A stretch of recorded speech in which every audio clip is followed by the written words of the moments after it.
There are men who rule cities from glass towers, and there are men who are the city, its rot and its hunger and its silence after the gunshot. Kang Tae-jun was both. For 15 years, no one crossed him and lived comfortably. No one looked at him without calculation behind their eyes.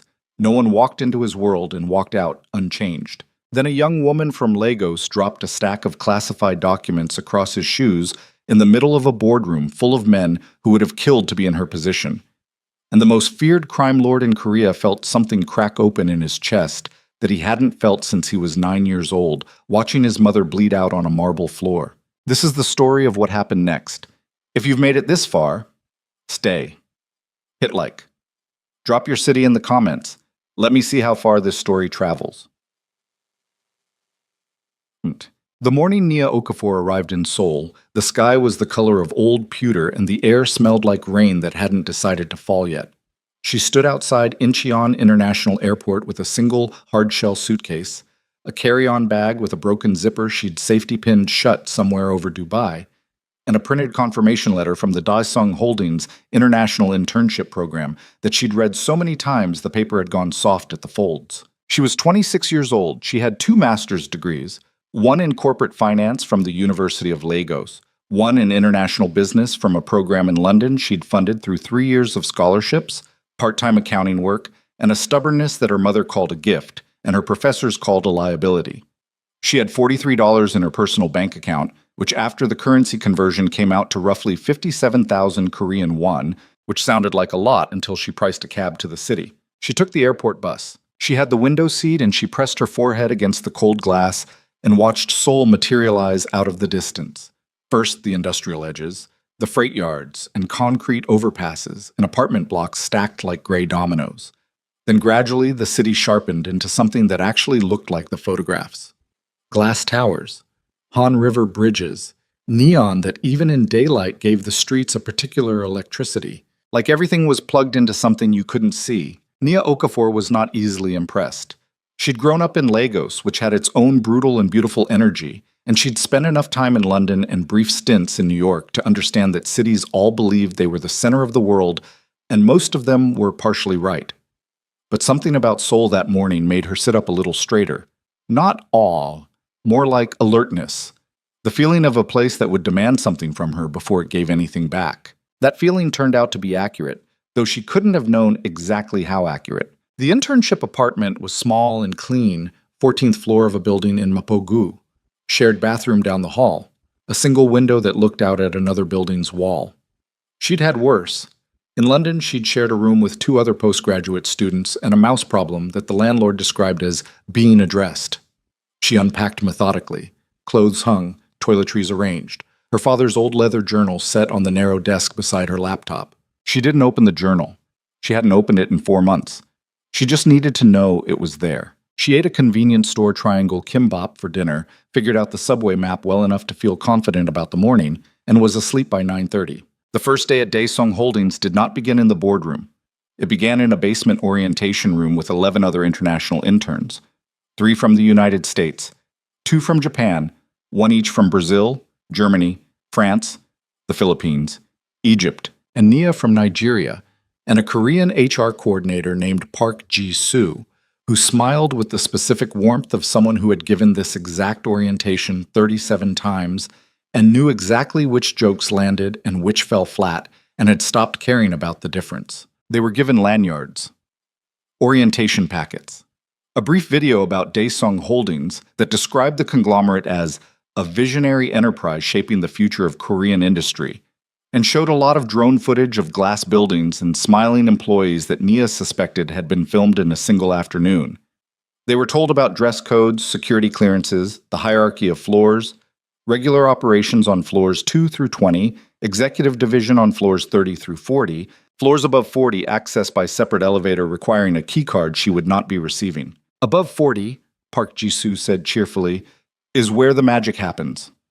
One of the Americans, a tall guy from Boston named Derek, who had the particular energy of someone who'd been told he was exceptional since age 7, leaned over to Nia and murmured, "Translation. That's where the actual decisions get made, and we'll never see the inside of it." Nia didn't respond. She was reading the organizational chart in her orientation packet, tracing the structure with her finger. Most conglomerates of this size had 4 or 5 layers of bureaucratic insulation between their executive decision-making and their public-facing operations. Daesung Holdings had 7. That was unusual. That kind of structure was either extreme corporate caution or it was deliberately designed to make accountability difficult to trace. She noted it and said nothing. The first 3 weeks were not dramatic. She was placed in the financial analysis division on the 16th floor, given a workstation, a login ID with deliberately limited access permissions, and a pile of quarterly reports to cross-reference. The work was methodical and not particularly challenging. She'd done more complex analysis during her internships in London, but she did it with the same focused precision she applied to everything, because she understood that junior positions were not evaluated on whether you were capable of harder work, but on whether you could be trusted with smaller work first. She was competent and quiet, and she learned names fast. She memorized which senior analysts were genuinely good and which ones had risen through tenure rather than ability. She figured out in the first week that the woman 2 desks over, Kim Soo-yeon, was the person who actually understood how the department's budget projections worked and was systematically under-acknowledged for it.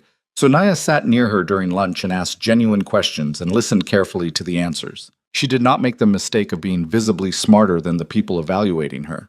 She made the different and more sustainable choice of being useful. 4 weeks in, she was invited, along with 2 other interns and a group of 16-floor analysts, to sit in on a quarterly briefing on the 32nd floor. The invitation came from a senior analyst named Cho Byung-woo, who had taken a mild professional interest in her work. It was not a significant event. Interns occasionally attended briefings as a developmental exercise. She was told to bring a notepad, sit against the wall, and not speak unless directly addressed. She arrived 8 minutes early, which meant she was the first person in the room outside of the 2 assistants setting up the presentation equipment. The conference room was large, floor-to-ceiling glass on 2 sides looking out over the city, a table long enough to seat 30, leather chairs that cost more than her monthly rent. She took the seat she'd been designated against the wall to the left of the door and arranged her notepad and 2 pens on her knee. People filed in over the next several minutes. Analysts, senior directors, a few faces she recognized from the organizational chart. The energy in the room was particular, not tense exactly, but careful, watchful. The way a room feels when the person who holds real authority hasn't arrived yet and everyone is monitoring the door. Nia recognized that energy. She'd felt it in her father's house when she was small, when men came to speak with Emmanuel Okafor about things they didn't explain to children. Her father had worked in international finance, some kind of consulting role that took him to different countries. Though the specifics had always been somewhat opaque even to her, he'd died 11 years ago when she was 15. Sudden cardiac arrest, the doctors said, though he'd had no history of heart problems and had just passed a physical 2 months earlier. Her mother never talked about it. Nia had eventually stopped asking. The door at the far end of the room opened. She knew who he was the moment he walked in, not because she'd seen photographs, though she had, in the company materials, but because of how the room changed. It was subtle and total.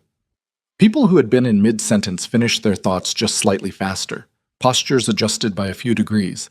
Eye contact that had been easy became calibrated. Kang Tae-jun was 39 years old, and he moved like he'd spent his entire life in rooms that rearranged themselves to accommodate him.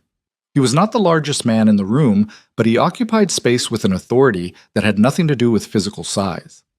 Dark suit, no tie, collar opened by exactly 1 button, no visible jewelry. His face was angular and composed in a way that read as absolute stillness. Not calm, not relaxed, but the controlled absence of expression that takes years to cultivate and is not the same thing as peace. He walked to the head of the table and sat down, and the meeting began. Nia watched him the way she watched everything, with the particular attention she'd trained in herself since childhood, the kind that didn't announce itself. She was supposed to be taking notes on the briefing content. She did take notes. She also noted that Kang Tae-jun had not looked at the presentation screen once in the first 12 minutes. He was watching the people presenting, not the data. He already knew the data. What he was evaluating was whether the people explaining it understood what it meant. 40 minutes into the briefing, it happened. She had shifted in her chair. Her left leg had gone slightly numb, and when she shifted, her notepad slipped off her knee. She caught the notepad. What she didn't catch was the stack of documents that had been balanced beneath it. The briefing handout, 7 pages, printed double-sided, and the 2 supplementary appendices she'd paperclipped together. They went off her lap in a slow-motion disaster that she was fully aware of and completely unable to stop, fanning out as they fell and sliding across the polished floor. Directly to where Kang Tae-jun had just turned his chair, the documents came to rest against his shoes. Expensive shoes. The kind of shoes that exist in a different category of object from regular footwear, where the leather has a particular quiet quality and every seam is exactly where it's supposed to be. The room did not go silent because it was already very quiet. What changed was the quality of the quiet. The 16 people sitting around that table and the 4 against the wall all redirected their attention to the same point simultaneously, and the point was Nia Okafor, who was already out of her chair and moving to collect the papers before the thought to do so had fully formed. She crouched down, gathered the documents quickly and efficiently. Her hands were steady, which surprised her because her pulse was doing something complicated. She straightened up and the first thing she saw was his shoes, and then his hands resting on the arm of his chair, and then his face. He was looking at her, not through her, the way powerful men often look at people who are not relevant to them. At her. With the specific focus of someone who has just noticed something unexpected and is running a rapid calculation about what to do with that information. "I'm sorry," she said. Her voice came out level. She was grateful for that. "Are they damaged?" he asked. His English was precise and slightly formal and entirely without accent. She looked at the documents. "No, they're fine." "Then sit down." She sat down. The briefing continued. Nia kept her notepad flat on her knee this time and did not look at the head of the table again, or tried not to. She was aware in the peripheral animal way of being watched, and then of not being watched, and then of being watched again. 40 minutes later, the meeting ended. People began filing out with the practiced efficiency of a group that had done this many times. She was nearly at the door when she heard him say her name. Not her full name, just Ms. Okafor. She stopped, turned. The room was almost empty. Cho Byung-woo, who had invited her, was paused in the doorway with an expression she couldn't quite parse. She gave him a small nod that she hoped communicated something like, "Don't wait," and he left. Kang Tae-jun was still at the head of the table. He had not stood. His hands were flat on the surface in front of him, and he was watching her approach with the patience of someone who had nowhere else to be and knew it. She walked back to where he sat. She didn't rush. She stopped 2 feet away, which felt like a reasonable professional distance, and waited. "You were the only person in this room," he said, "who was watching me instead of the screen." "I was watching both," she said. "You were watching the screen to be able to describe what was on it. You were watching me to understand what I thought about it." He said this without accusation, just as a statement of observed fact. "Is that a problem?" Something moved in his expression. It wasn't quite a smile. It didn't reach anywhere close to his eyes. "What did you conclude?" Nia held his gaze. "That you already knew what was in the report before the meeting started. That you were evaluating whether Director Lim understood the implications of the Q3 variants, and you determined he didn't, and that the decision you came in here already having made is going to be announced as the result of today's briefing." Silence. "Your name is Okafor," he said. "Nia Okafor." "Nigerian." "Yes." "What was your father's name?" It was an odd question. She answered it anyway because something about the directness of it caught her off guard in a way that defaulted her to honesty. "Emmanuel Okafor." His expression didn't change. Nothing in his face moved, but something shifted behind his eyes. The kind of shift that happens when a piece of information lands in exactly the wrong or right place, and the person receiving it doesn't want you to know which. "Thank you for attending the briefing, Ms. Okafor," he said. "You're dismissed." She walked out. In the elevator going down, she stood with her back against the rear wall and her notes pressed against her chest, and she breathed deliberately. In through the nose, out through the mouth, until the tightness in her sternum eased. She didn't fully understand what had just happened. She understood it had been something. She did not sleep well that night. 3 days later, she received a memo from Human Resources. Effective immediately, she was being transferred out of the Financial Analysis Division on the 16th floor. She had been selected, the memo used the word selected, as though it had been a competitive process, for reassignment to the Executive Support Division on the 32nd floor, where she would serve as an analyst directly supporting the office of the chairman. Her stomach dropped. The other interns, when they heard, responded with a mixture of genuine congratulation and visible jealousy that Nia found exhausting. Derek from Boston told her she'd cracked the code, which was the kind of thing people said when they wanted to sound like they were happy for you. Kim Soo-yeon from the 16th floor, who had no particular reason to be kind to her, found her at her locker and said quietly, "Be careful up there," and then walked away before Nia could ask what she meant. She was careful. She arrived on the 32nd floor the following Monday at 7:45 a.m., 15 minutes before she was required to be there, and was met by a personal assistant named Yoon Ha-rin, who had the particular energy of someone extremely good at their job and quietly furious about something unrelated to work. Ha-rin showed her to a workstation that was significantly better than what she'd had on 16. A corner desk, 2 monitors, access to a much broader tier of the company's financial database, and explained in clipped, precise terms what her responsibilities would be. She would prepare analysis reports. She would attend certain briefings. She would not discuss her work with other staff. She would not share passwords. She would not take documents off premises. She would, on some mornings, be required to present directly to the chairman's office. "Is that clear?" Ha-rin asked. "Completely," Nia said. Her first week on 32 was an education in the gap between what a company's public materials said and what its actual operational patterns suggested.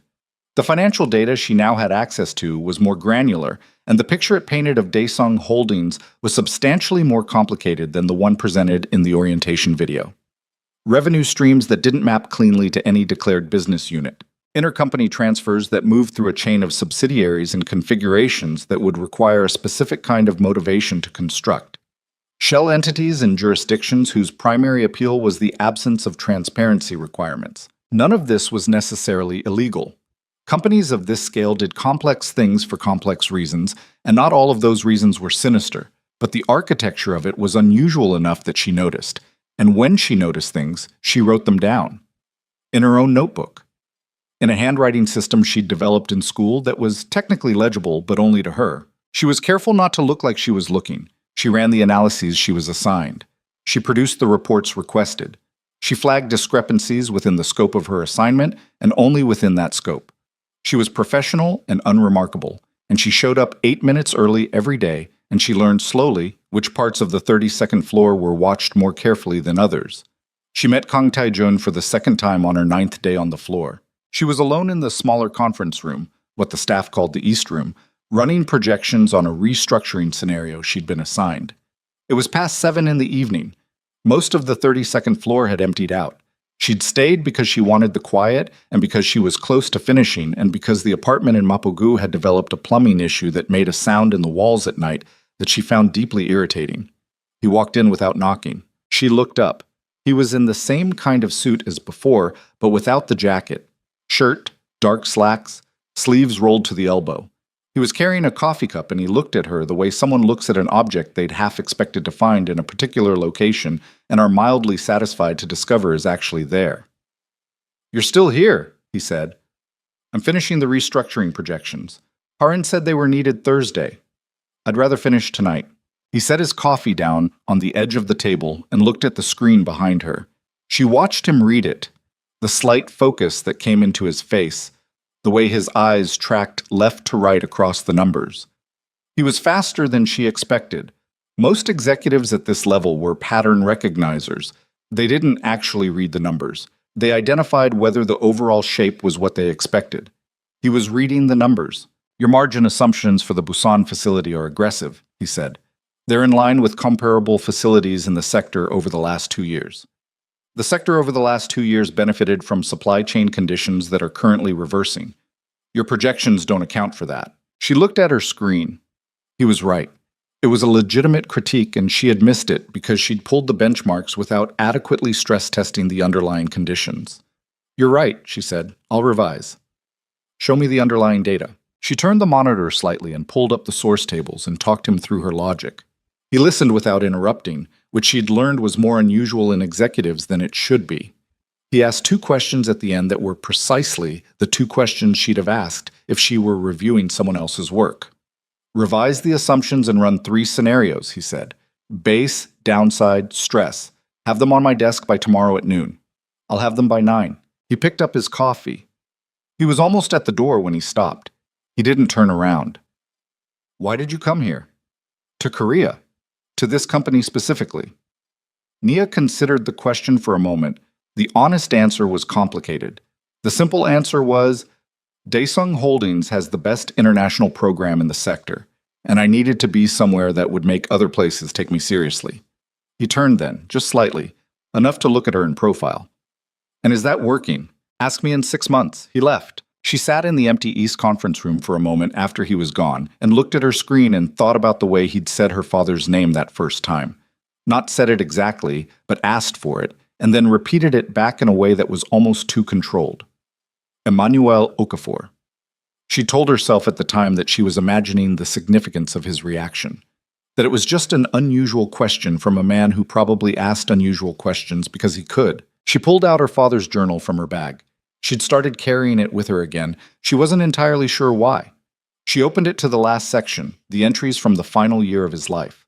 Most of it was professional, dates, names, references to meetings, and accounts that her 15-year-old self hadn't understood, and her adult self could now parse slightly better.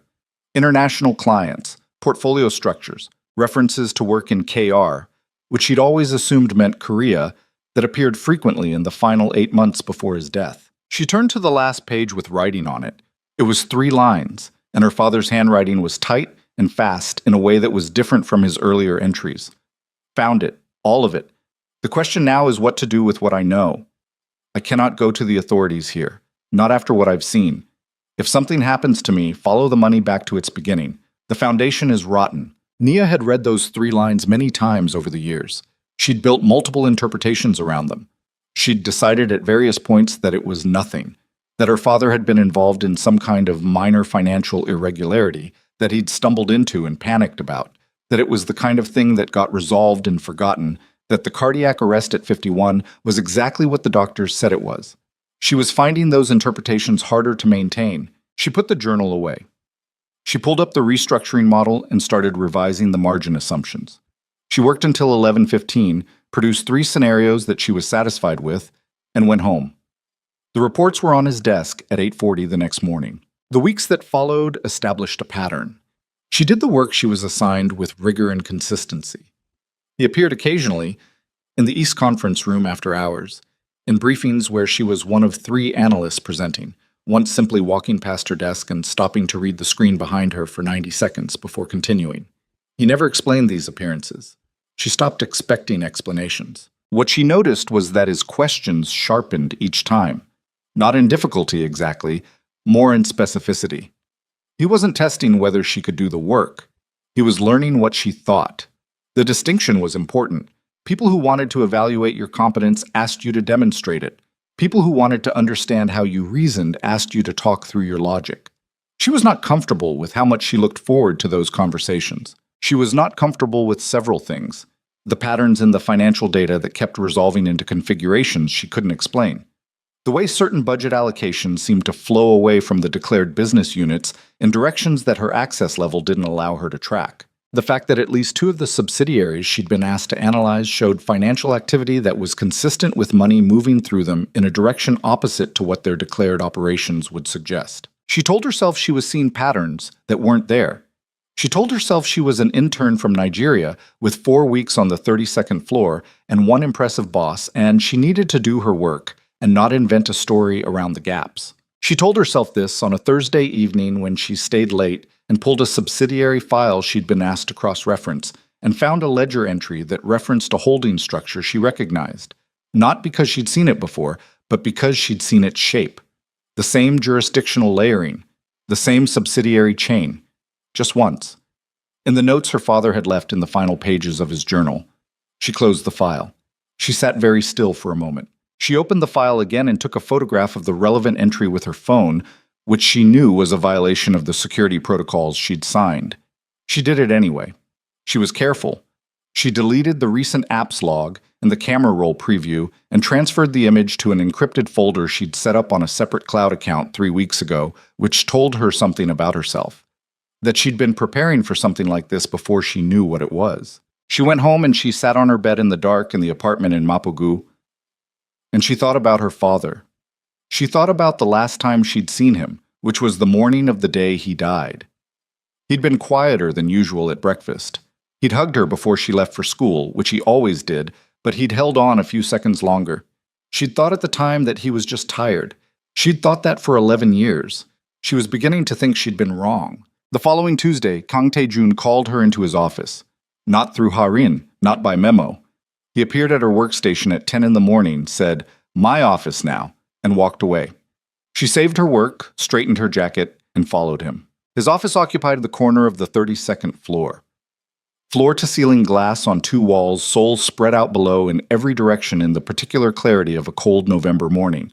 The desk was large and clean and held almost nothing on its surface. Two chairs in front of it. He gestured to one, and she sat, and he sat across from her, and for a moment he didn't say anything. "I need to tell you something," he said finally, "that very few people in this building know." Nia waited. Daesung Holdings is a legal entity, he said, a properly registered company with approximately 40,000 employees, legitimate revenue streams, and every filing and compliance requirement met. He paused. It is also a structure built to contain and legitimize the operations of an organization that exists outside legal frameworks. The room was very quiet. Through the glass, Seoul went about its business. "The Kang Syndicate," she said. Not a question. Something changed in his expression. Not surprise exactly, more like a recalibration. "You knew." "I suspected," she said. "The financial architecture is not designed for a legitimate conglomerate. The subsidiary structures, the jurisdictional choices, the flow patterns in the intercompany transfers, they're not the choices of an organization optimizing for business efficiency. They're the choices of an organization optimizing for obscuration." He was watching her with an expression she hadn't seen before. It wasn't warm. It wasn't cold. It was the expression of someone suddenly seeing the full dimensions of something they thought they'd already measured. "How long have you known?" 3 weeks. She held his gaze. "Why are you telling me this now?" He was quiet for a long moment. "Because I've had you investigated," he said, "and what I found changes the context of your presence in this building significantly." Her pulse did something uncomfortable. "Investigated. Your background, your professional history, your family." He stopped. "Your father." The word landed in the room like a change in pressure. "What about my father?" Emmanuel Okafor worked for the Kang organization between 1998 and 2004. He managed international accounts and financial structuring from Lagos. He was a trusted associate. Taejun's voice was even and careful in the way of someone controlling how much of something is being released. 20 years ago, there was a breach. Information about the organization's operations was passed to a rival group. My mother, who was involved in the operational side of the syndicate, was killed as a result. Several other people were killed or imprisoned. The breach destroyed what took my grandfather 30 years to build. Chabu Tortsetus Ses. Nia was very still. "The investigation identified the source of the breach," he said. "The evidence pointed to your father." The silence that followed was of the kind that has texture. She could hear her own breathing, and she could hear the city outside, and she could hear, distantly, the blood in her ears. "You believe my father had your mother killed?" "I believe that," he said, "for 20 years. And now?" He looked at her, and there was something in his face that wasn't quite honesty, but was the closest thing to it she'd seen from him. "Now, I'm not entirely certain what I believe." Nia thought about 3 lines of handwriting. Found it. All of it. "I want to see the evidence," she said. "Whatever was used to conclude my father was responsible. I want to see all of it." His jaw tightened slightly. "That's not something I can simply—" "My father is dead," she said. "He has been for 11 years. He cannot defend himself. If you're going to carry a 20-year belief that he destroyed your family, the least you can offer me is the evidence that built it." The silence between them was long and had weight. "I'll consider it," he said finally. She stood. She was at the door when she turned. "Mr. Kang." She waited until he looked at her directly. "If my father did what you believe he did, I want to know. I'm not asking you to clear his name. I'm asking you to show me the truth." She paused. "That's all I've ever wanted." She left. In the elevator going down, She pressed the heel of her hand against her sternum and breathed until the constriction eased. Her mind was running fast and cold in the way it did when it had a problem to process and wasn't fully in control of the emotional temperature underneath. She thought about her father's last journal entry. The foundation is rotten. She thought about the subsidiary structure she'd photographed. She thought about what it meant that Emmanuel Okafor had worked for the Kang Syndicate, that he had been trusted, that he had died 11 years ago of a cardiac arrest at 51 with no cardiac history and a clean physical 2 months prior. The elevator reached the lobby. She walked out into the November cold and the city opened up around her, enormous and indifferent. And Nia Okafor understood with the particular clarity that only arrives when you've spent years building a careful interpretation of something and finally run out of ways to defend it, that her father had not died of natural causes, that he had died because of something he knew, that the organization he had worked for and apparently tried to expose had a 20-year-old secret that nobody, until now, had any reason to dig toward, and that the man who'd spent 20 years believing her father was a traitor had just told her the truth before he'd made up his mind about whether telling her was a mistake. She pulled out her phone. She did not call anyone. She pulled up the encrypted folder and looked at the photograph of the ledger entry, and then she looked up at the Daesung Holdings building rising above her and thought, "You're not going to like what I find." She went back inside. She had work to finish. She went back inside. That was the part she kept returning to in the days that followed. Not what Tae-jun had told her. Not the architecture of the syndicate, not even the word traitor hanging in the air of his corner office like smoke that hadn't cleared. What she kept returning to was the moment she'd stood on the sidewalk outside Daesung Holdings in the November cold with a perfectly legitimate reason to walk away, and instead had turned around and gone back through the glass doors. She told herself it was because of the work, because she had 3 reports due and a restructuring scenario she hadn't finished stress testing. She told herself it was professional discipline. She was good at telling herself things. The truth was simpler and less comfortable. She needed to be close to whatever was buried in that building, because her father was buried inside it too, 20 years deep, and she was not going to find out what happened to him by standing on a sidewalk in Mapo-gu. So she went back to her desk and she finished the reports, and she did not look toward the corner office, and she went home at 8:15 and ate rice and stared at the ceiling and slept badly. Tae-jun did not summon her the next day, or the day after. What he did instead was have Heron deliver an expanded access credential to her workstation on Wednesday morning, a new key card, new login permissions, a note in Harin's handwriting, not his, that said only, "Third floor archive, sub-level B. Your clearance is active through end of month." Harin set the envelope on her desk without meeting her eyes and walked away before Nia could say anything. Nia sat with the envelope for 2 minutes before she opened it. She turned the keycard over in her hand. It was matte black with a single printed number and no other markings. She thought about what it meant that he'd given her access rather than simply showing her the evidence himself. It meant he wanted her to find it the way he'd found it. Or it meant he wanted to see what she did with the freedom. She wasn't certain those were different things. She went to sub-level B on her lunch break. The archive was not what she expected. She'd imagined something institutional. Filing cabinets, fluorescent lights, the particular smell of old paper and bureaucratic neglect. Instead, it was a climate-controlled room the size of a large apartment, with floor-to-ceiling shelving units on motorized tracks, a central workstation with 3 monitors, and a cataloging system that cross-referenced physical files with a digital index. The digital index was thorough and meticulously organized. It was also, she realized within 10 minutes, organized in a way designed to be navigable only if you already knew what you were looking for. Subject headings that were deliberately opaque, reference codes that required a key she didn't have, date ranges that started in 1987 and ran forward, but with significant gaps in the early 2000s that weren't explained. She spent 40 minutes learning the system. She identified the gap, 2001 through 2005, and found that those years were referenced in the index, but the physical files in that range had been removed. Not misplaced. Removed. The catalog noted their absence with a code she translated, after some effort, as meaning transferred to restricted access, authorization required. She noted this and did not push further. Not yet.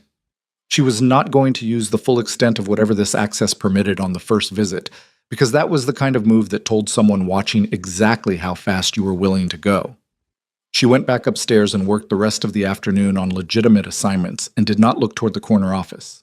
He came to the East Conference Room that evening at 7:40. She was there because she'd started thinking of it as a place where actual conversations happened, which she recognized was a concerning development.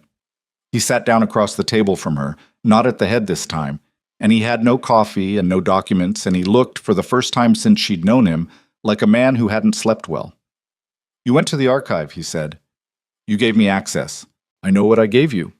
He looked at the table surface for a moment. "The files from 2001 to 2005 have been restricted since 2006. I restricted them myself." "Why?" "Because after the investigation concluded, I didn't want anyone reopening questions I considered answered." He paused. "I was 22 when my mother was killed. I spent 3 years investigating. The conclusion felt complete. But you restricted the files instead of destroying them." He looked at her. "Yes. Which means part of you wasn't certain." The silence that followed was the kind that confirmed something both people already knew. He didn't answer directly. Instead, he said, "There are people in this organization who have been here since before my grandfather, people who knew my mother, people who have helped build everything that exists above us and everything that exists below it." He stopped. "One of those people is my uncle, Kang Sang-hyun. He was my mother's brother. He has run the operational side of the syndicate for 22 years. Dich Trumbe. I know who he is," Nia said. "He's on the organizational chart. Senior advisor, special projects." "The title means nothing. His actual role is—" Taejun stopped, chose different words. "He is the person I trust most in the organization. He is the person who helped me survive the years after my mother died. He guided the investigation. He identified the evidence against your father." Nia was very still. "He guided the investigation that concluded my father was responsible." "Yes." She thought about that for a moment. "Has he ever been wrong before?" "Not in a way I've discovered. That's not the same as never." Taejun's jaw tightened slightly. It was the first crack in the composure she'd seen that wasn't controlled. "No," he said. "It's not." She leaned forward slightly. "I want access to the restricted files." "I know you do. Will you give it to me?" He looked at her across the table, and the quality of his attention was the same as it had always been, total and assessing. But there was something else in it now, something that looked like it cost him. "If you find what you're looking for," he said, "there is no version of that outcome that doesn't destroy something." "Something is already destroyed," she said. "My father's name. Whatever truth he died for, 20 years of your life spent in the wrong direction." She held his gaze. "The only question is whether we keep building on top of it." He stood up. He walked to the door and stopped with his hand on the frame. He didn't turn around. "The restricted files require a secondary authorization. I'll have it sent to your keycard by morning." He paused. "Be careful who you speak to about what you find in there." "I don't speak to anyone about anything I'm not certain of." "I know," he said. "That's one of the reasons I told you the truth." He left. Nia sat in the empty conference room for a long time after that, and the city outside the glass went dark, and the lights of Seoul came up like something being remembered, and she thought about the word careful and the specific weight it had carried in his voice when he said it, not as a general advisement, but as a warning about something particular, about someone particular. She thought about Kang Sang-hyun. She wrote a single line in her personal notebook. Who benefits from a conclusion that can never be reopened? The restricted files were accessible the following morning. She did not go immediately.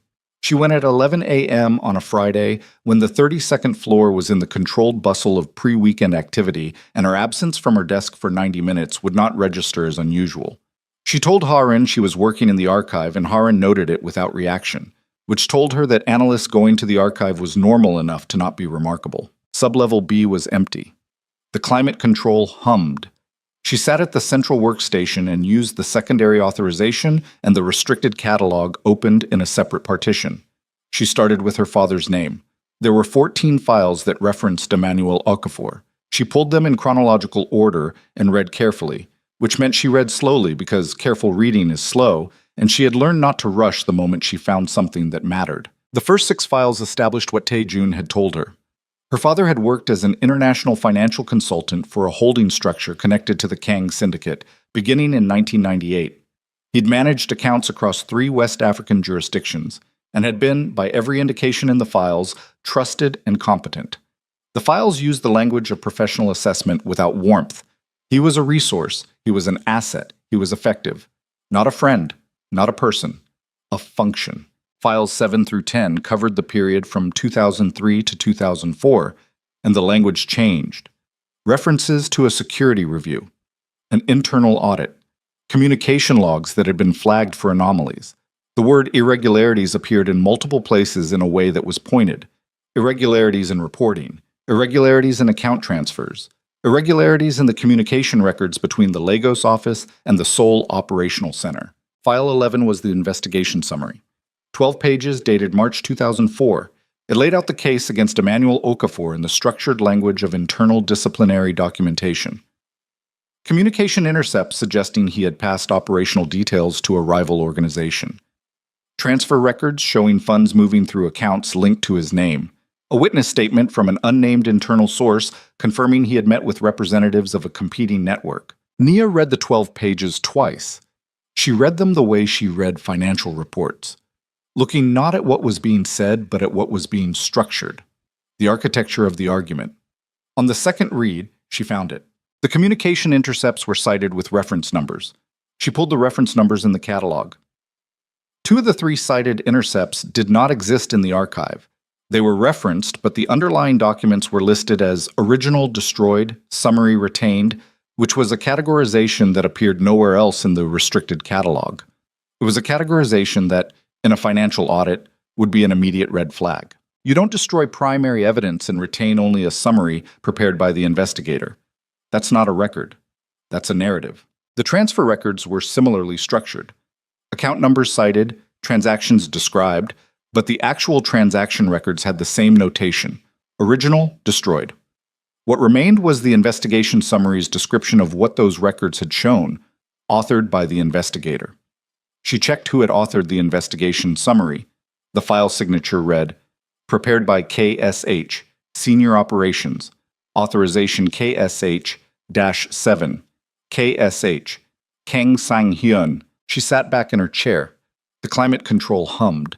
She was breathing slightly faster than she had been, and she made a conscious effort to slow it down because she needed to think clearly, and panic, even low-level analytical panic, was not compatible with clear thinking. Sang-hyun had authored the investigation. Sang-hyun had cited evidence that no longer existed in any form except his description of it. Sang-hyun had guided the investigation that concluded her father was the traitor. And Sang-hyun, as far as she could determine, had been the person with the most direct access to every part of the process from start to finish. She pulled the witness statement file, the unnamed internal source. It was a single page and the content was thin, a general description of a meeting that had supposedly occurred, no location, no specific date, a 2-week window cited. The description of her father was accurate in its biographical details and completely wrong in its characterization. The Emmanuel Okafor described in the witness statement was calculating and motivated by money. The Emmanuel Okafor she knew, the one she'd watched negotiate, relate to people, make decisions, had never been motivated primarily by money. He'd been motivated by the kind of correctness that made him difficult at dinner parties and completely reliable when it mattered. She photographed every page. Encrypted. She restored the display to its pre-access state, which took 7 minutes and which she'd prepared for. She left sublevel B at 12:49 p.m., which gave her 11 minutes to get back upstairs before her absence crossed into the territory that might generate questions.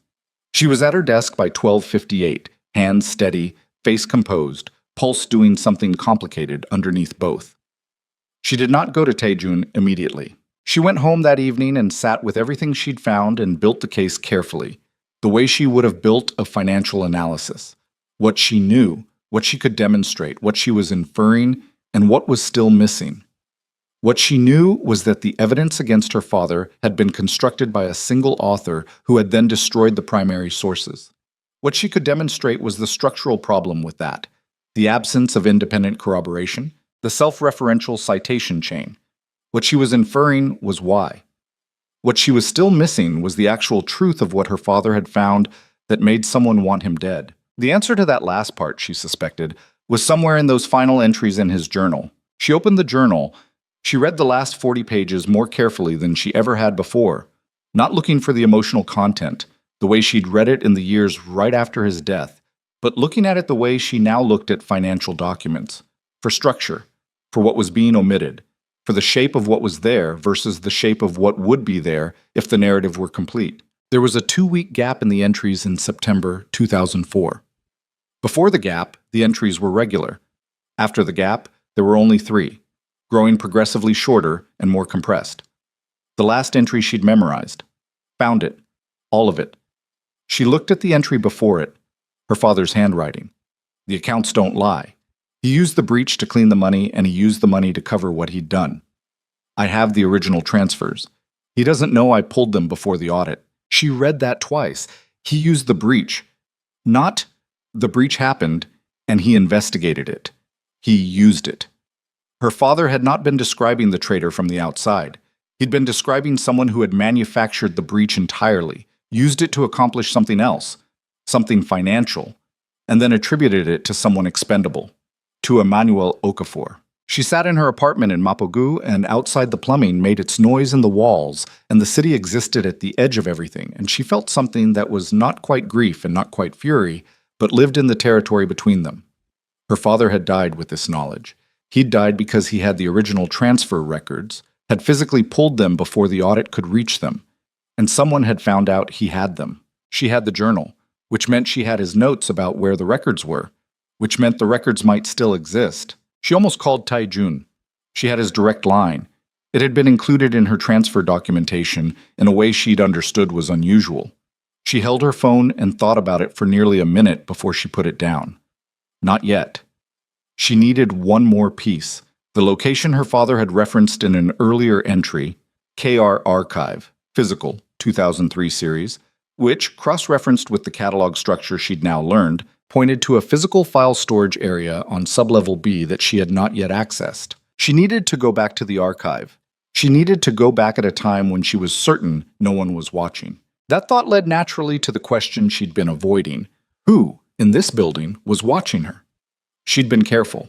She'd been professional and unremarkable, and she'd covered her digital tracks. But she'd been given access to sublevel B by Tae-jun himself, which meant at least one other person in the organization, whoever managed the access authorization system, knew she had that clearance. And if Sang-hyun was the person she was now fairly certain he was, he would have systems in place to know when someone started pulling the threads he'd buried 20 years ago. She thought about Ha-rin, who noted her archive visits without reaction. She thought about the access credential arriving without a conversation. She thought about the way Tae-jun had said, "Be careful who you speak to with that specific weight." She thought, he already suspects his uncle. If he suspected Sang-hyun, he'd been living with that suspicion at some unexamined level for some time. And if he'd given her archive access without telling Sang-hyun, or given it to her specifically so she would find what he hadn't let himself look for, then Tae-jun was not as blind to the possibility as he'd appeared in the conference room. He was using her. The thought was not comfortable. She sat with it and determined that it was probably true and that it did not change what she was going to do because she was not doing this for Tae-jun. She was doing this for Emmanuel Okafor, who had pulled original transfer records before an audit and died for it, and who deserved to have someone finish what he'd started. She went back to sublevel B on a Saturday. The building ran a reduced security rotation on weekends. She'd established this through 2 weeks of arriving at varying times on Saturdays under the cover of catching up on work, which was entirely plausible given her visible work patterns. She went in at 9 a.m., nodded to the weekend desk security guard she'd learned was named Min Jun and who spent Saturday mornings watching baseball commentary on his phone, and went to the archive. The physical storage area of sublevel B was behind the motorized shelving units, accessible through a secondary door. Her keycard worked on it. She found the 2003 physical series in the third stack from the left, 47 folders in descending chronological order. She found what her father's notes had described in the 9th folder. It was a printed ledger, old paper, the kind that had been printed on a machine that predated the current network infrastructure. 11 pages of transfer records, account numbers, and amounts and dates, covering a 6-week period in August and September of 2003. The accounts were not the ones cited in the investigation summary. They were different accounts, running through different jurisdictions, arriving at different endpoints, and the amounts corresponded, When she ran the numbers in her head with the focus that had once made her a finance prodigy in a Legos classroom, to exactly the transfers that would have been needed to route and clean a significant sum of money through the organizational structure during the period when the supposed security breach had occurred. Someone had moved a very large amount of money through the Kang Syndicate's accounts during the breach. They had moved it in a way that the breach itself would explain and obscure, and they had done it through accounts that connected, when she traced the endpoint jurisdictions with what she'd memorized from the restricted files, to a holding structure she recognized. She'd seen that holding structure before, in the expanded financial database on the 32nd floor, in the accounts she'd been asked to analyze, in the accounts that fed, through 3 layers of subsidiaries, directly to a trust structure registered in the name of Kang Sang-hyun's eldest son. She stood in the physical archive of Sub-Level B, with 11 pages of printed ledger in her hands, and the building was silent around her, and she thought, my father was right. He found all of it, and he died because he did. She photographed every page. She restored the folder. She was almost at the door when she heard the secondary door open behind her. She turned. Kang Sang-hyun was 61 years old. He was a compact man with gray at his temples and the particular stillness of someone who had spent decades making decisions that other people lived or died by. He was dressed simply, dark jacket, dark trousers. And he was not alone. The man behind him was younger, wide through the shoulders, and standing with the particular loose readiness of someone whose function was physical. Sang-hyun looked in the folder in her hands. He looked at her face. His expression was almost benign, the almost smile of a man who had known something was coming and had decided some time ago how he would handle it. Ms. Okafor, he said. His English was accented and precise. I've been wondering how long it would take. Nia did not move. Her pulse was very loud. She kept her voice level by concentrating on a point just below his sternum, the way her father had once told her to do when she needed to stay calm, looking at something that frightened her. Take for what? For someone to find those records. He nodded toward the folder. Your father hid them well. Better than I expected. Honestly, I underestimated him. A pause. I won't make the same mistake with you. The man behind him took a step forward, and Nia's hand tightened on the folder, and she thought, with the cold clarity of a person who has just run out of room, that she had no way out of this room except through the door they were standing in front of, and her phone was in her jacket pocket, and she did not know if she had time to reach it. My nephew, Sang-hyun said, gave you that access clearance without consulting me. The almost smile flickered. He has always been more sentimental than his position allows, a liability I have managed for 22 years. He looked at the folder again. I'll need you to put that down. Nia did not put it down. She stood in the physical archive of Sub-Level B with 11 pages of printed ledger pressed against her chest, and Kang Sang-hyun 3 meters away. And the man behind him another meter behind that, and she made a calculation in the space of 2 seconds that had nothing to do with escape and everything to do with time. She needed time. Not much. Enough. You killed my father, she said. It was not a question. She said it the way you say something you have known for a while and are finally allowing yourself to speak out loud, and the steadiness of her own voice surprised her in a distant, almost academic way, the way you notice something about yourself in a crisis that you file away for later examination, if there is a later. Sang-hyun's expression did not change. That was the thing about him. She understood it now in a way she hadn't 30 seconds ago. The stillness was not composure. It was the absence of any internal conflict about what he was doing or had done. There was nothing to disturb because there was nothing underneath it that cared. Emmanuel Okafor made a series of choices, he said. The consequences of those choices were his own. You framed him. You used the breach you created to clean $20 million through accounts you tied to his name. You had him investigated by yourself. You destroyed the primary evidence and wrote the conclusion. She paused. And when he pulled the original transfers before you could reach them, you had him killed. Sang-hyun looked at her with something that might have been mild interest. You're very fast, he said. He was fast, too. It was his primary professional quality and also ultimately his problem. He tilted his head slightly. Put the folder on the shelf behind you. And then what?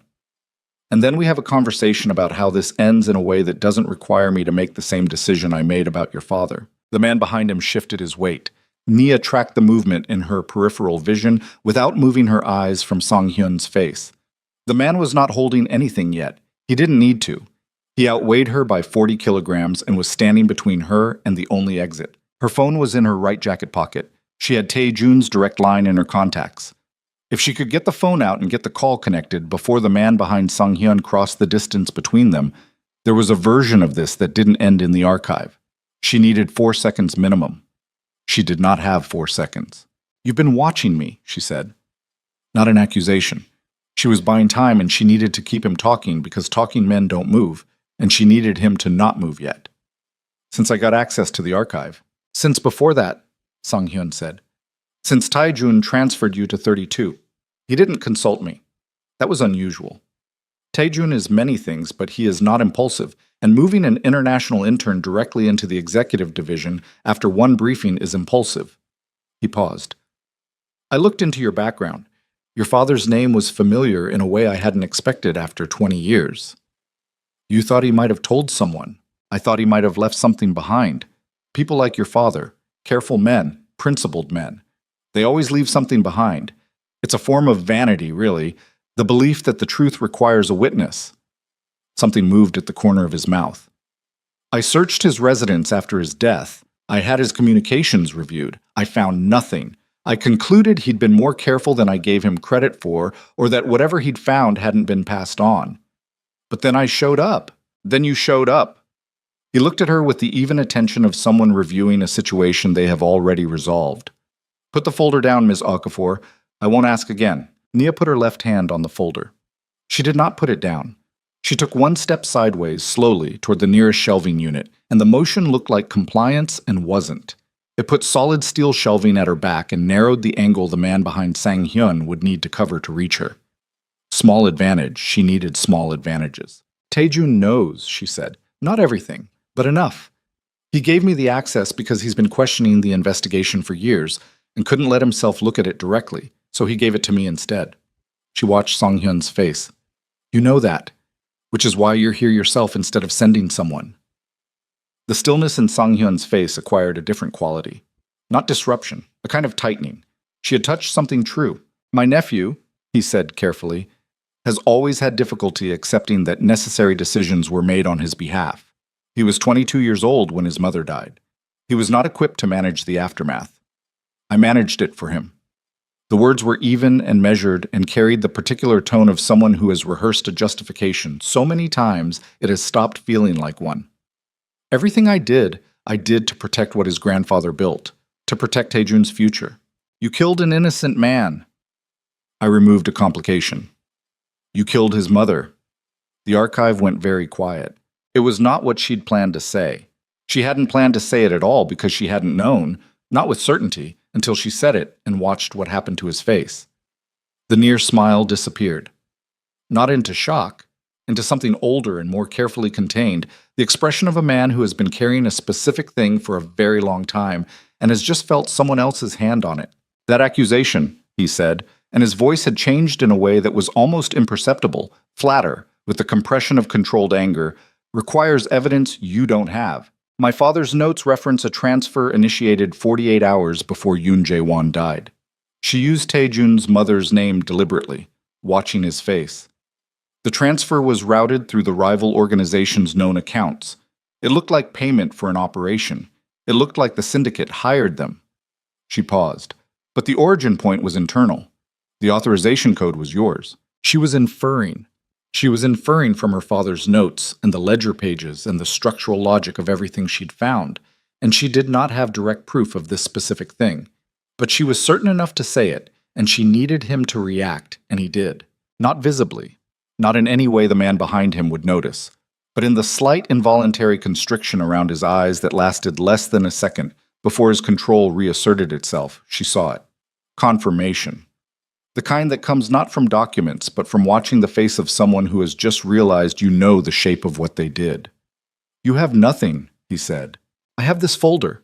She pressed it harder against her chest. "And I have photographs." She watched his face.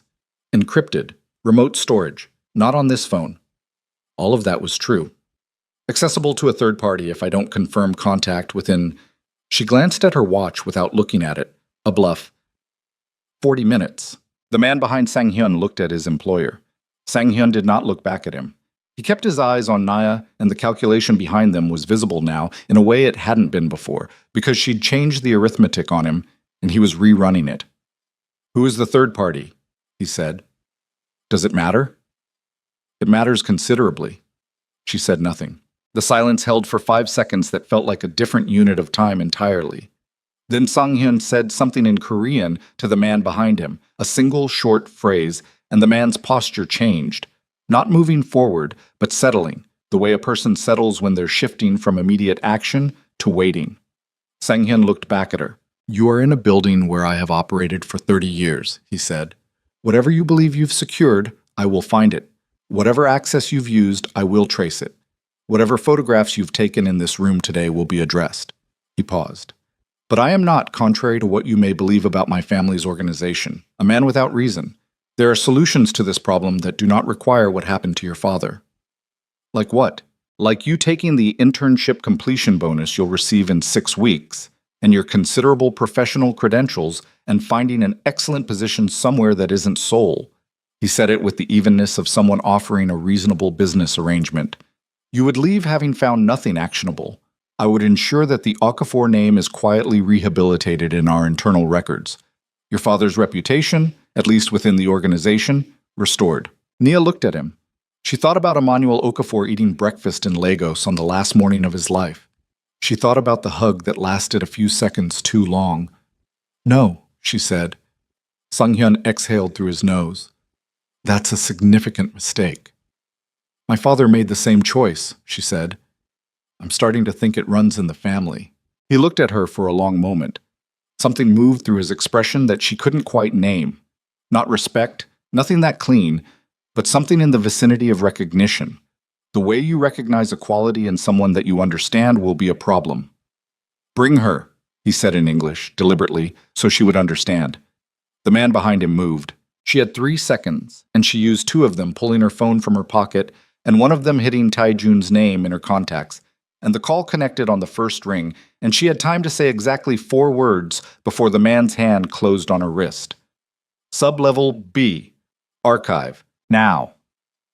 And then the phone was out of her hand, and she was pressed back against the shelving unit with the folder still against her chest and her wrist held in a grip that was not quite painful yet, but was communicating clearly that it could become so. Sang-hyun picked up her phone from the floor.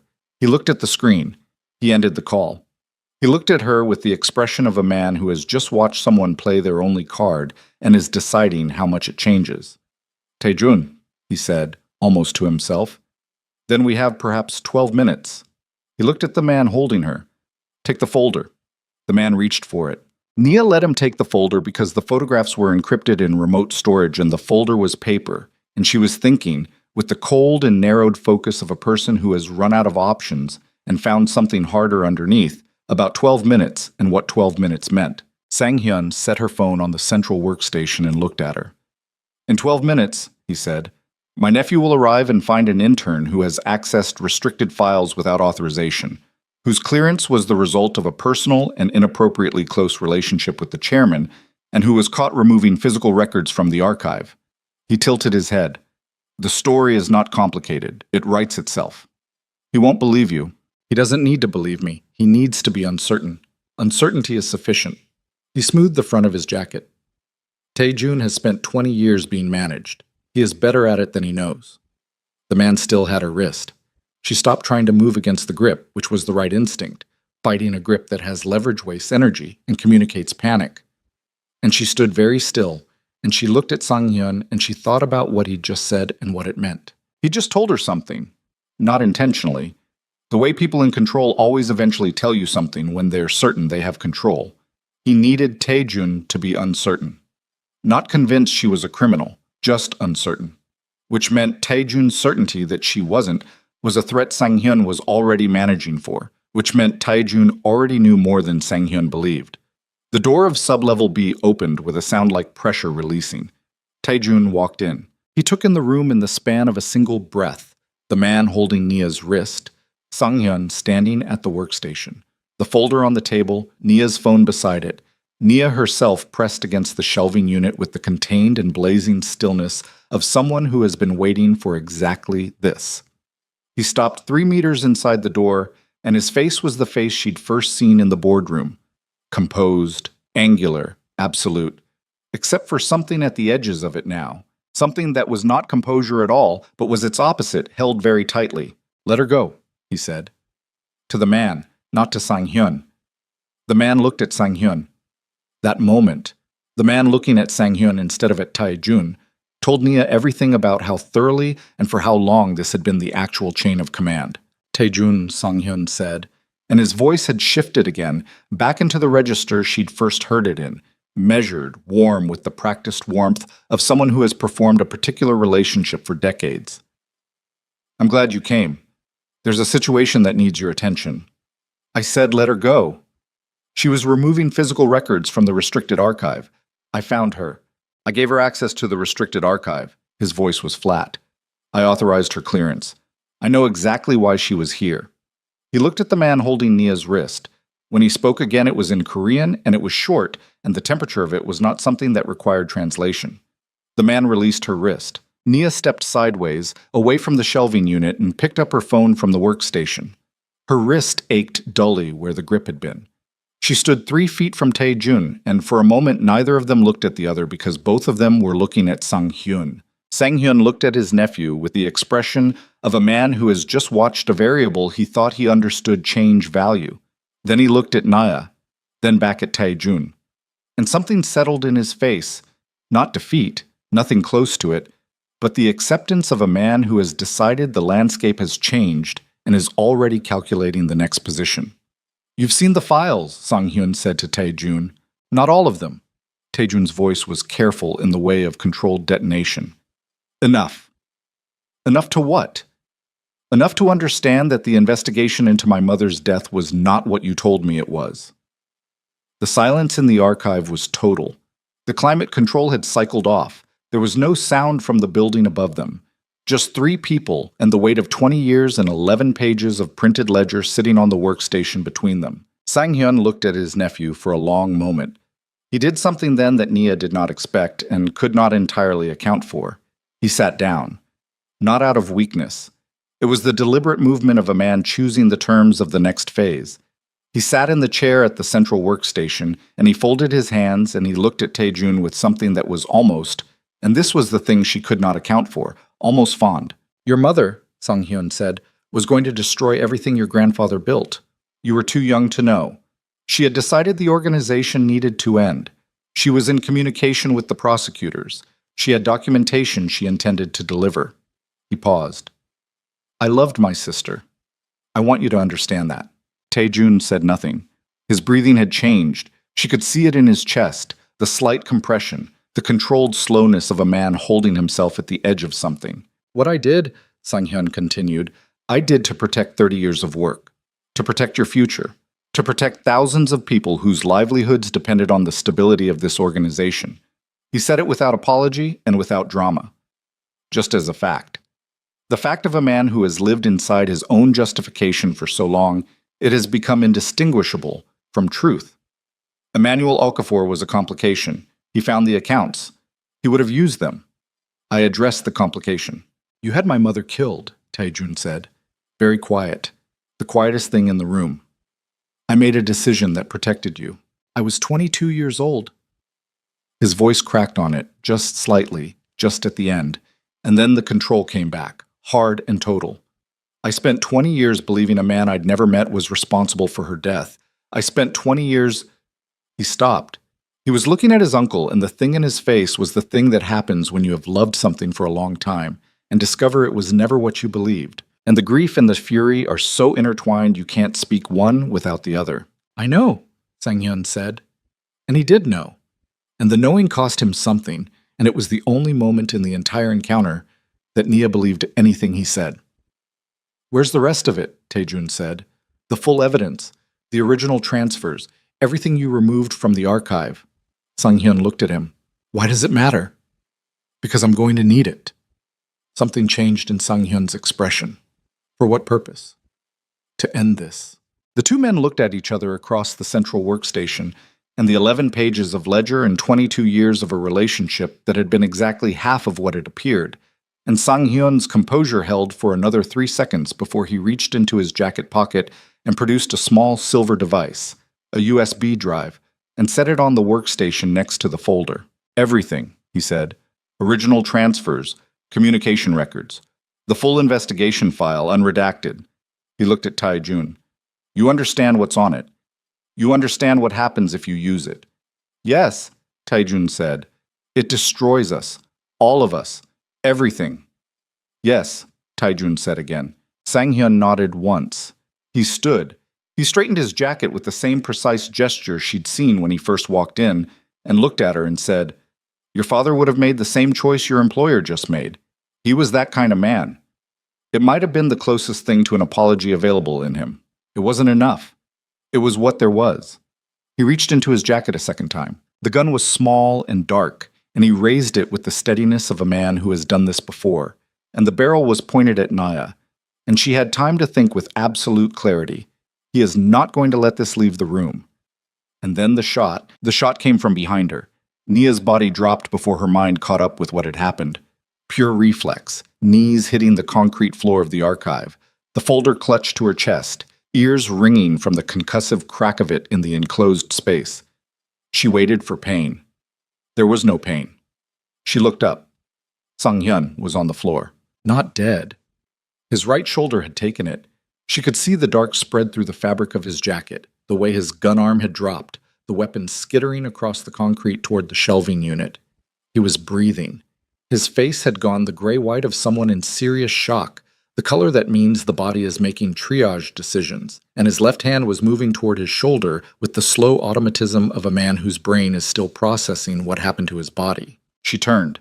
Tae-jun was standing with his arms still extended, a gun she hadn't known he was carrying.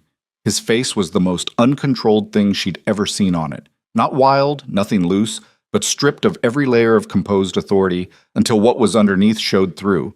And what was underneath was a man who had just shot his mother's brother in the shoulder of a basement archive and was holding very still because movement would mean acknowledging what he'd done. The large man who'd gripped her wrist was against the far wall. He hadn't moved. He was looking at Sang-hyun on the floor and at Tae-jun with the gun, and doing the calculation that men in his position do when the leadership structure they operate inside suddenly and violently reorganizes itself. He chose correctly. He did not move. Call an ambulance, Tae-jun said to him. His voice was even in the way of someone applying enormous internal pressure to keep it that way. Then wait outside this door. Don't speak to anyone. The man pulled out his phone and walked to the door, and the door closed behind him, and the three of them were alone in the archive with the sound of Sang-hyun's labored breathing, and the ringing still fading from Nia's ears. She got up from the floor. Her knees ached. She picked up Sang-hyun's gun from near the shelving unit and held it at her side and looked at Tae-jun, and he looked at her, and neither of them said anything for a moment because there was too much to say, and the wrong order of it would be a disaster. Sang-hyun said from the floor, "You shot me." "Yes," Tae-jun said, "you shot me." "You were going to kill her." Sang-hyun's eyes went to Nia and back to Tae-jun with the effort of a man working hard to maintain focus through pain. "She has everything. She'll destroy the organization. She'll destroy you." "I know." "Then why?" "Because she's right." He lowered his arm. He kept the gun in his hand. He looked at his uncle on the floor, and his face did something complicated that she watched happen and couldn't name. Grief wasn't large enough, and fury wasn't specific enough, and what was left was something older and more structural. The feeling of a foundation revealing it was never what you built on. "You killed my mother." Sang-hyun said nothing. "Tell me you did it." His voice dropped. "Say it. Don't give me the justification. Just say what you did." The archive was very quiet. Sang-hyun's breathing was shallow and deliberate, the breathing of pain management. He looked at his nephew for a long time with the particular look of a man who knows that certain words, once said, cannot be managed back into silence. "I arranged it," he said. "Yes." Tae-jun closed his eyes for 3 seconds, opened them. "Why didn't you just stop her? Talk to her. She was your sister." "She would not have been stopped. You don't know that." "I knew your mother," Sang-hyun said, and his voice had something in it that might have been the closest thing to real pain he was capable of. "Better than you did. She had decided. When she decided something," he stopped. "She was like you, unmovable." Taejun turned away from him. He put his gun in his jacket, and he walked to the workstation and picked up the silver USB drive and held it in his palm and looked at it like it was a different kind of weapon, which it was. Nia said, "The ambulance will be here in 8 minutes, maybe less. When they arrive, the building's security is going to know something happened. Word will move fast in an organization this size." "I know. Sang-hyun has people. Not just him." She looked at him steadily. "The moment he's taken to a hospital and word gets out about what he said in this room, those people are going to make decisions about their own positions. Some of them will run. Some of them will try to eliminate what can be used against them." "I know," he said again. "So we have 8 minutes. He looked at her. "What do you want to do?" She thought about it for exactly 4 seconds, which was the time she had. "We secure what we have and we take it outside the building. The photographs are already off-site. The USB drive needs to go with someone Sang-hyun's network doesn't have access to." She looked at the folder on the workstation. "And I need 5 minutes with a scanner." He nodded once and went to the door. Those 8 minutes were the most compressed and deliberate 8 minutes of her life. Taejun positioned himself in the corridor while she used the archive's document scanner to copy every page of the ledger folder into the system and forwarded the encrypted packet to 2 external accounts she'd set up weeks ago. She put the USB drive in her jacket pocket. She put the original ledger folder back in the physical storage stack where she'd found it, which was counterintuitive but correct. Leaving the original in place meant Sang-hyun's people couldn't claim it had been removed and therefore contaminated. The ambulance reached the building in 7 minutes and 40 seconds. The next 4 hours were a particular kind of controlled chaos that she had no framework for and moved through on instinct and caffeine and the specific adrenaline of someone who has stopped being afraid because there isn't time for it. Taejun handled the arriving paramedics with the authority of a man who had managed crises before, which he had, though not like this. Sang-hyun was taken out on a stretcher. Conscious, shoulder wound severe but not immediately life-threatening. He said nothing when they moved him. He looked at Taejun once, on the stretcher, and the look contained everything that would never be a conversation between them again. The building's security was contained. Taejun exercised his authority with a precision that told her he had anticipated something like this for longer than he'd admitted, had contingency structures in place, knew which of the security personnel were directly loyal to him versus loyal to the organization's broader power structure. 2 security managers were quietly separated from the building communication systems before they could make calls that would have complicated the next 12 hours considerably. She sat in the East Conference Room on the 32nd floor at 2 in the afternoon with cold coffee and her laptop, and she began building the evidentiary structure. Not for immediate release, for defensibility. Everything time-stamped and source-documented, chain of custody for every piece. She worked with the focused velocity of someone who understands that the quality of the next 6 hours determines whether the next 6 months are survivable. Taejun came in at 3:15. He sat down across from her. He had taken off his jacket. There was a small dark spot on the cuff of his shirt that she didn't look at directly. "Sang-hyun's condition is stable," he said. "What's happening in the organization?" "What I expected. 3 senior operational managers have gone offline in the last 2 hours. One of the legal team leads has requested emergency leave." He looked at the table. 2 men I trusted completely came to me an hour ago and confirmed they were reporting to Sang-hyun's parallel structure. How many people does that structure reach? I don't know yet. More than I thought. He was quiet for a moment. Less than it could have been. Can you contain it? Not completely. Not quietly. He looked at her directly. There's going to be exposure, significant exposure, the kind that doesn't stay internal. She held his gaze. I know. The USB drive, the photographs, the ledger. He paused. If that material reaches prosecutors or the media without a managed approach, it won't just be Sang-hyun and his network. The investigation will take everything, including you. Yes. She looked at him carefully. Is that why you're telling me this? I'm telling you because you need to know the full landscape of what you're holding. He leaned forward slightly. And because you're going to have to decide what you do with it. I'm not, she started.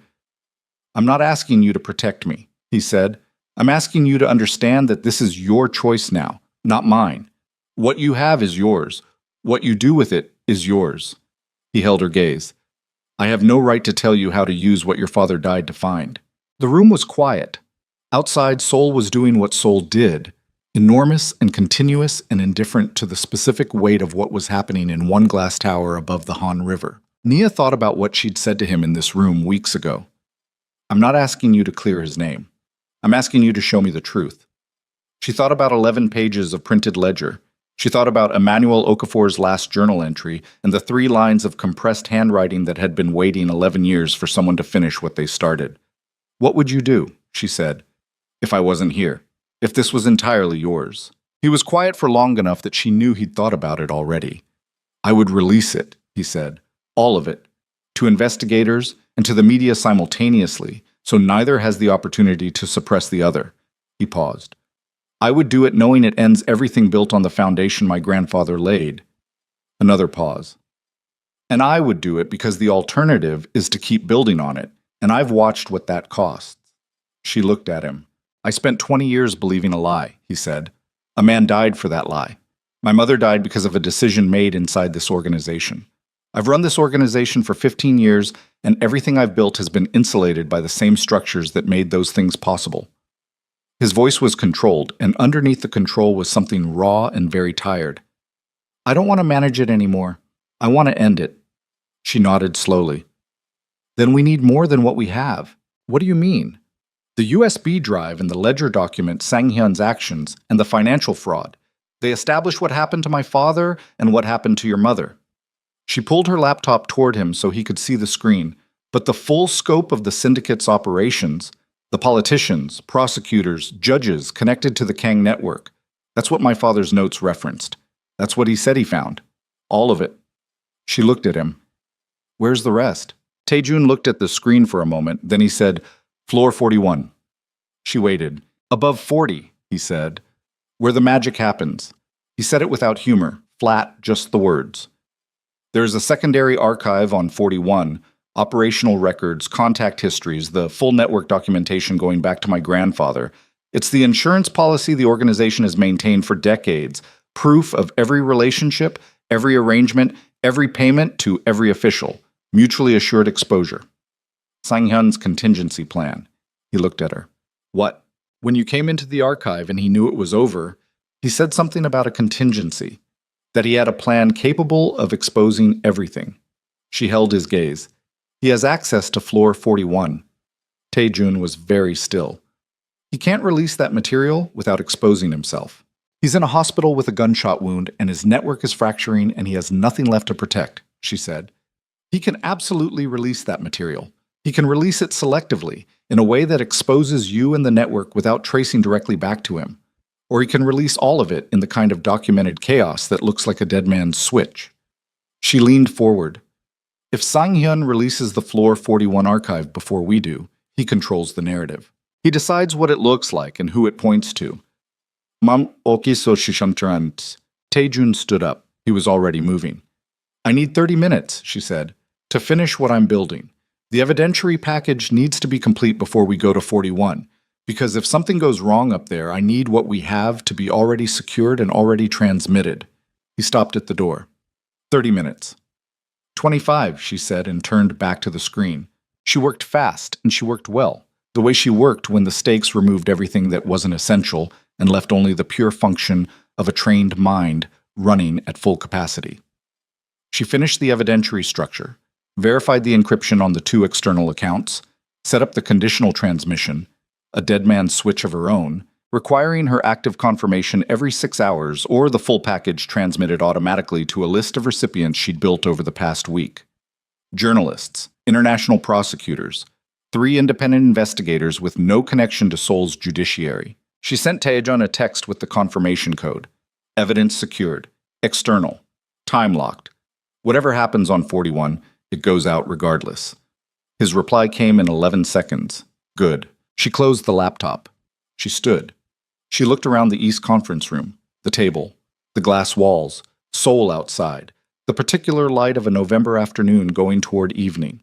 She'd sat in this room and had conversations that had dismantled her understanding of her father, of this company, of what a man who ran an empire actually looked like from the inside. She'd had conversations that she was not finished thinking about and would probably not finish thinking about for years. She picked up her jacket. She went to the elevator. Floor 41 required a separate key in addition to the key card. Taejun was waiting by the elevator with it. He looked at her when she arrived. Really looked, the full attention look she'd first identified in the boardroom, and said nothing, which was correct, because there was nothing to say at this point that wasn't already understood. They rode up together. The elevator opened onto a corridor she hadn't seen before. Narrower than 32, no glass on the exterior walls, fluorescent lighting that gave everything a slightly institutional quality. 3 doors.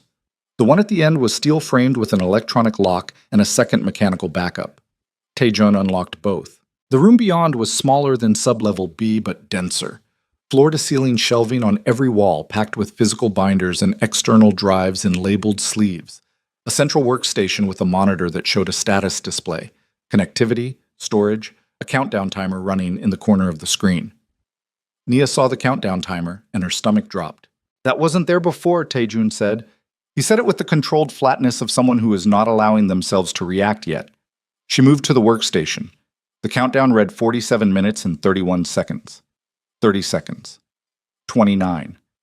The status display showed the archive's contents had been prepared for transmission, a process that had been initiated remotely, she could see from the log, 43 minutes ago, from a device registered to Kang Sang-hyun, from his hospital bed. "He did it the moment they stabilized him," she said. She was already moving through the interface, hands fast and precise across the keyboard. He had it set up in advance, triggered remotely. She found the transmission queue, the recipient list, the package contents, the scheduled release. She looked at the recipient list and felt the specific cold of something with genuine weight. 47 media organizations, 19 prosecutorial offices across 6 countries, 11 international law enforcement contacts. The full organizational exposure, names, payments, records, everything. All of it, including the records of Taejun's involvement in the syndicate's operations since he'd assumed leadership at 22. "Can you stop it?" he said. "I can try to interrupt the transmission queue." She was already in it. "But the system will have a backup trigger. If I cancel the primary, it may initiate the secondary automatically." She worked through it fast, reading the code structure, identifying the architecture. She'd studied financial systems and their security structures for years, and this was a different species of the same animal, designed to be difficult to interrupt, easy to trigger, impossible to pretend hadn't existed. "What do we do?" he said. She looked at the countdown. 44 minutes, 43. "We override it," she said. "Not cancel. Override. We initiate our own release. The full evidentiary package I've secured, plus everything in this room, transmitted through our channels to our recipients right now. We get there first. Sang-hyun's transmission still goes out in 43 minutes, but we've already set the context. We control what the first wave of information looks like." She looked at him. "But it means your cooperation has to be part of the package. Your voluntary disclosure on record right now, before Sang-hyun's version hits. Ibats, bolch. He looked at her for a long moment. "That's everything," he said. "Yes. The organization. My legal exposure, my grandfather's legacy. All of it." "Yes," she said. "All of it." He looked around the room, the shelving, the binders, the decades of records, the architecture of something his grandfather had built from nothing and his mother had decided to destroy and his uncle had killed to protect, and he had run for 15 years believing he was building something worth running. He looked at all of it, and she watched him look at it, and she did not say anything because this was not her decision, and she had no right to rush it. He looked at her. "What do you need from me?" he said. "Your voice," she said. "On record, right now. Everything you know about the organization, its operations, its connections." She pulled out her phone. "I'm going to record it. It goes out as part of the package. Voluntary disclosure, no legal compulsion, your own words." He nodded. She opened the recording app. She set the phone on the workstation between them, screen up, red dot blinking. She looked at him. He looked at the phone. He began to speak. His voice was even and clear, and he did not hesitate, and he did not perform remorse, and he did not editorialize.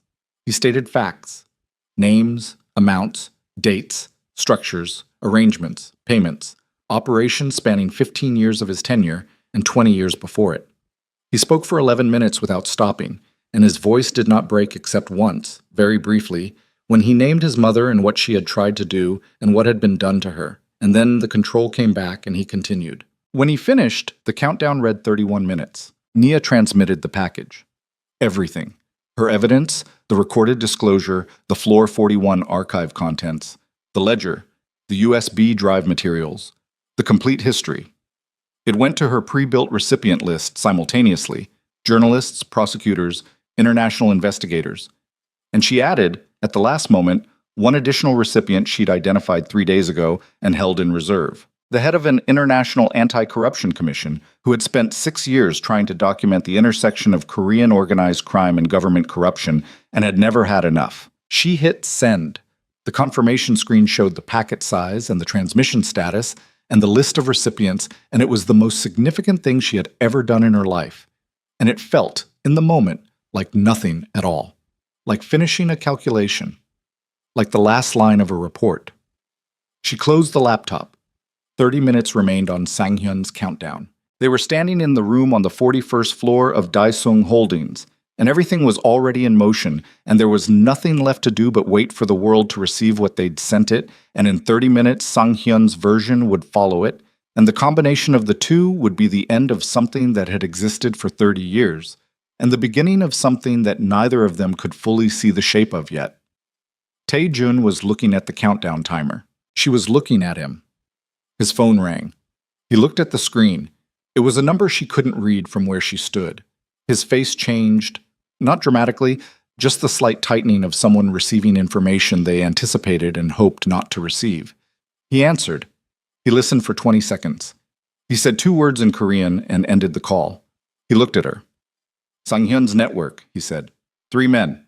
They're in the building. She felt it in her chest. Not panic, the thing that lives adjacent to panic that is actually clarity. How close? His jaw tightened. They're in the elevator. The floor indicator above the elevator door at the end of the corridor lit up. Moving. 32, 30, 35, 30, 38. Tae-jun moved to the steel frame door, and she followed, and he closed it behind them, and she heard the lock engage, and he looked at her in the narrow fluorescent corridor and said, "There is a stairwell at the end of this corridor. It exits at ground level through the loading area." He reached into his jacket and took out his gun and held it at his side. "Stay behind me." "I'm not—" "Stay behind me," he said again. Not harsh, just clear. And she heard the elevator reach their floor, and she heard the doors open, and she moved.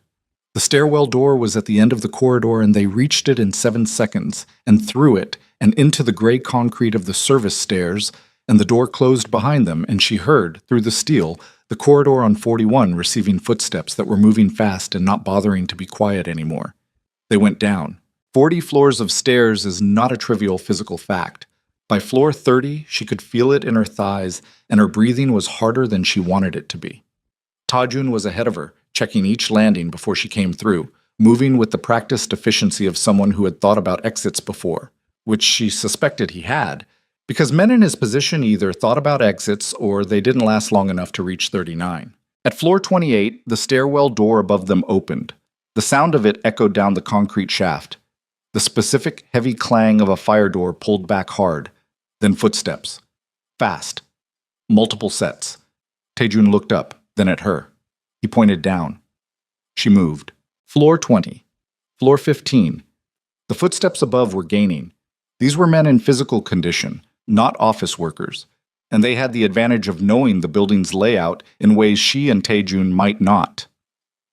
At floor 12, Tae-jun grabbed her arm and pulled her through the stairwell door and into the 12th floor corridor and closed the door behind them with controlled force. Not a slam, not a sound that would echo and confirm their location. The corridor was empty. Late afternoon, the regular staff long gone from the upper floors. He was moving already, toward the far end of the corridor, and she was with him, and she looked at her phone and saw that it had been 4 minutes since the transmission went out, and she thought about the confirmation screen and the packet size and the recipient list, and she thought, it's done. Whatever happens in this building in the next 10 minutes, it's done. That thought was the thing that kept her legs moving. Floor 12 had a secondary elevator, a service lift, smaller, not on the main panel, accessible from a maintenance corridor at the far end. Tae-jun reached it and hit the call button, and the wait was 11 seconds, and those 11 seconds were the longest she'd spent in the building, listening for footsteps in the stairwell, watching the indicator, breathing through her nose. The service elevator arrived. They got in. Ground floor, loading area. The doors opened onto the cold air of a November evening and the smell of vehicle exhaust and the particular industrial quality of a building's service entrance. And Seoul was right there, massive and luminous and ongoing, the city that had no investment in what happened to either of them and would continue at its enormous scale regardless. She stopped in the loading area and breathed the cold air and looked at the sky above the buildings and thought, "We made it out." Her phone buzzed. A message from the first journalist on her recipient list, a response time of 4 minutes from transmission to acknowledgement, which told her the journalist had been waiting for something, had standing alerts, was already moving. 2 seconds later, a second response from a different recipient, then a third. She showed the screen to Taejun. He looked at it. He looked at the sky. He looked at her. "It's moving," she said. He nodded. Behind them, the loading area door opened, and one of the men from the stairwell came through it at a run, and Taejun turned, and the man stopped when he saw the gun, and the three of them occupied a frozen second in the loading dock of Daesung Holdings, with the city going on behind them, and the evidence already in the hands of 47 media organizations, and 19 prosecutorial offices, and the world. The man stopped when he saw the gun. He was younger than she'd expected, mid-30s, broad through the chest, breathing hard from the stairs. He had his own gun half raised, and his eyes moved between Taejun and Nia and the loading dock exit behind them, and he was doing the same calculation every person in his position does. The math of what's already lost versus what can still be saved. Taejun spoke to him in Korean, quiet, not threatening, the tone of a man stating a fact. The man looked at Nia. He looked at her phone. The screen still lit with response notifications stacking up from the transmission. He looked at Taejun. Something moved through his face. Not surrender exactly, but the collapse of a particular belief, the belief that there was still something to protect by doing what he'd come here to do. He lowered his weapon. He set it on the ground of the loading dock and stepped back from it and put his hands at his sides and stood there in the November cold, looking like a man who had just watched the building he worked in become something he didn't recognize. Taejun said something else to him. The man nodded once. He walked past them toward the loading dock exit and out into the city, and he didn't look back. Nia exhaled. "What did you tell him?" she said. "That it was over," Taejun said, and that the choice of what he did next was his own. They stood in the loading dock for another moment, the cold air coming off the street, the city noise filling in around them, and then Taejun's phone started ringing and didn't stop, and the real aftermath began. What followed was not clean. It was never going to be clean, and she had known that. But knowing a thing and living inside it are different experiences with different weights. The next 72 hours moved in a way that defied normal time, stretched and compressed at intervals that had no relationship to the clock, full of faces and voices and rooms and documents, and a sustained level of alert that left her by the third morning, with a headache behind her left eye that paracetamol didn't touch and hands that shook slightly when she held a coffee cup. The package had landed exactly as she'd structured it. The simultaneous transmission to media and prosecutorial contacts had done what simultaneous transmission is designed to do. Created a situation where suppression was impossible because too many independent entities received the information at the same moment, and the first to publish was already published before the second had finished reading. Within 6 hours of transmission, 3 major Korean news organizations had confirmed receipt and were running verification. By midnight, 2 international outlets had published initial reports. By the following morning, it was not a Korean story anymore. Sanghyun's transmission had gone out on its 43-minute schedule exactly as triggered. It hit its recipients 22 minutes after theirs did. The result was what she'd anticipated. It added to the volume and confirmed the core facts, but because it arrived second, in a landscape already shaped by their voluntary disclosure in Taejun's recorded testimony, it could not control the narrative. It became corroboration rather than revelation. Sang-hyun, from his hospital bed, had played the only card he had left and found that someone had already changed the game. Prosecutors contacted Taejun's legal team within 36 hours. He met with them in a conference room in a building that was not Daesung Holdings. He never went back to that building, not once, not even to collect anything personal from the corner office on the 32nd floor. And the meetings were long and difficult, and she was not present for most of them because they were not her meetings to be present for. She had her own meetings, with the International Anti-Corruption Commission, with 2 journalists she'd identified as rigorous and whose work she'd read carefully before adding them to the recipient list, with a prosecutor from the international office who flew in from The Hague and sat across from her in a Seoul hotel conference room and asked questions for 4 hours that she answered with the same precision she'd brought to every financial analysis she'd ever produced. She told them about her father, she told them about the ledger, she told them about sublevel B and what she'd found there, and the methodology she'd used to analyze it. She told them about Sang-hyun in the archive with a gun in his hand. She told them all of it, and she told it without editorializing and without breaking. And when the 4 hours were finished, the prosecutor from The Hague looked at her across the table with the expression of someone who has just received a significant gift and knows the cost of it. "Your father's notes," he said. "The journal. We'll need it." "I know," she said. "You can have copies. The original stays with me." He looked at her for a moment. "That's not standard." "It's not negotiable," she said. And that was the end of that. She kept the journal. She kept it in her bag, carried it every day, and at night she set it on whatever surface was available in whatever temporary accommodation she was in. There were 3 different hotels in the first 2 weeks, moving being a reasonable precaution while Sang-hyun's network was still being mapped and dismantled, and she did not open it. She just needed it there. Kang Sang-hyun was formally arrested on the 14th day in his hospital room 2 days after he was medically cleared for transfer to a detention facility. She was not there for the arrest.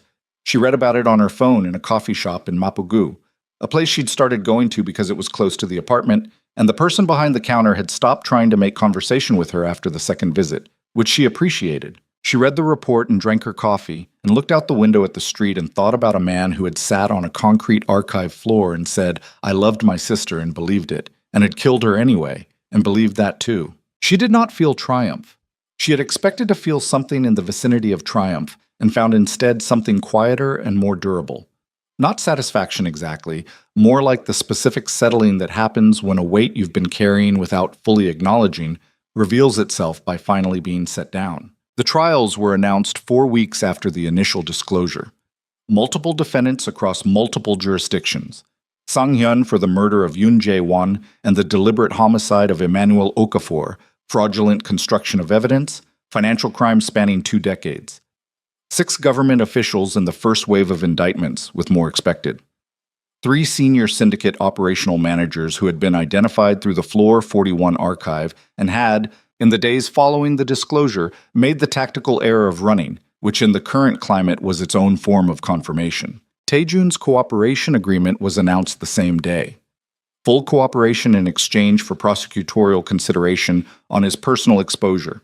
Not immunity, nothing so clean, but a negotiated framework that acknowledged the difference between someone who had inherited a criminal structure at 22 while being deliberately misled about its most significant crimes, and someone who had constructed those crimes deliberately. The distinction was real and imperfect and exactly the kind of thing that people would argue about for years, which was appropriate because it was genuinely arguable. She saw him for the first time in 3 weeks on a gray afternoon in December, in a small restaurant in a neighborhood neither of them had any particular connection to. He was already there when she arrived, sitting at a table in the back with a cup of tea he hadn't touched, wearing a jacket she hadn't seen before, looking like a man who had lost 30 pounds in a month and was only partly aware of it. She sat down. The server came and she ordered tea and they waited until the server left. "How are you?" she said. "I don't know yet," he said. "You?" "The same." He looked at her.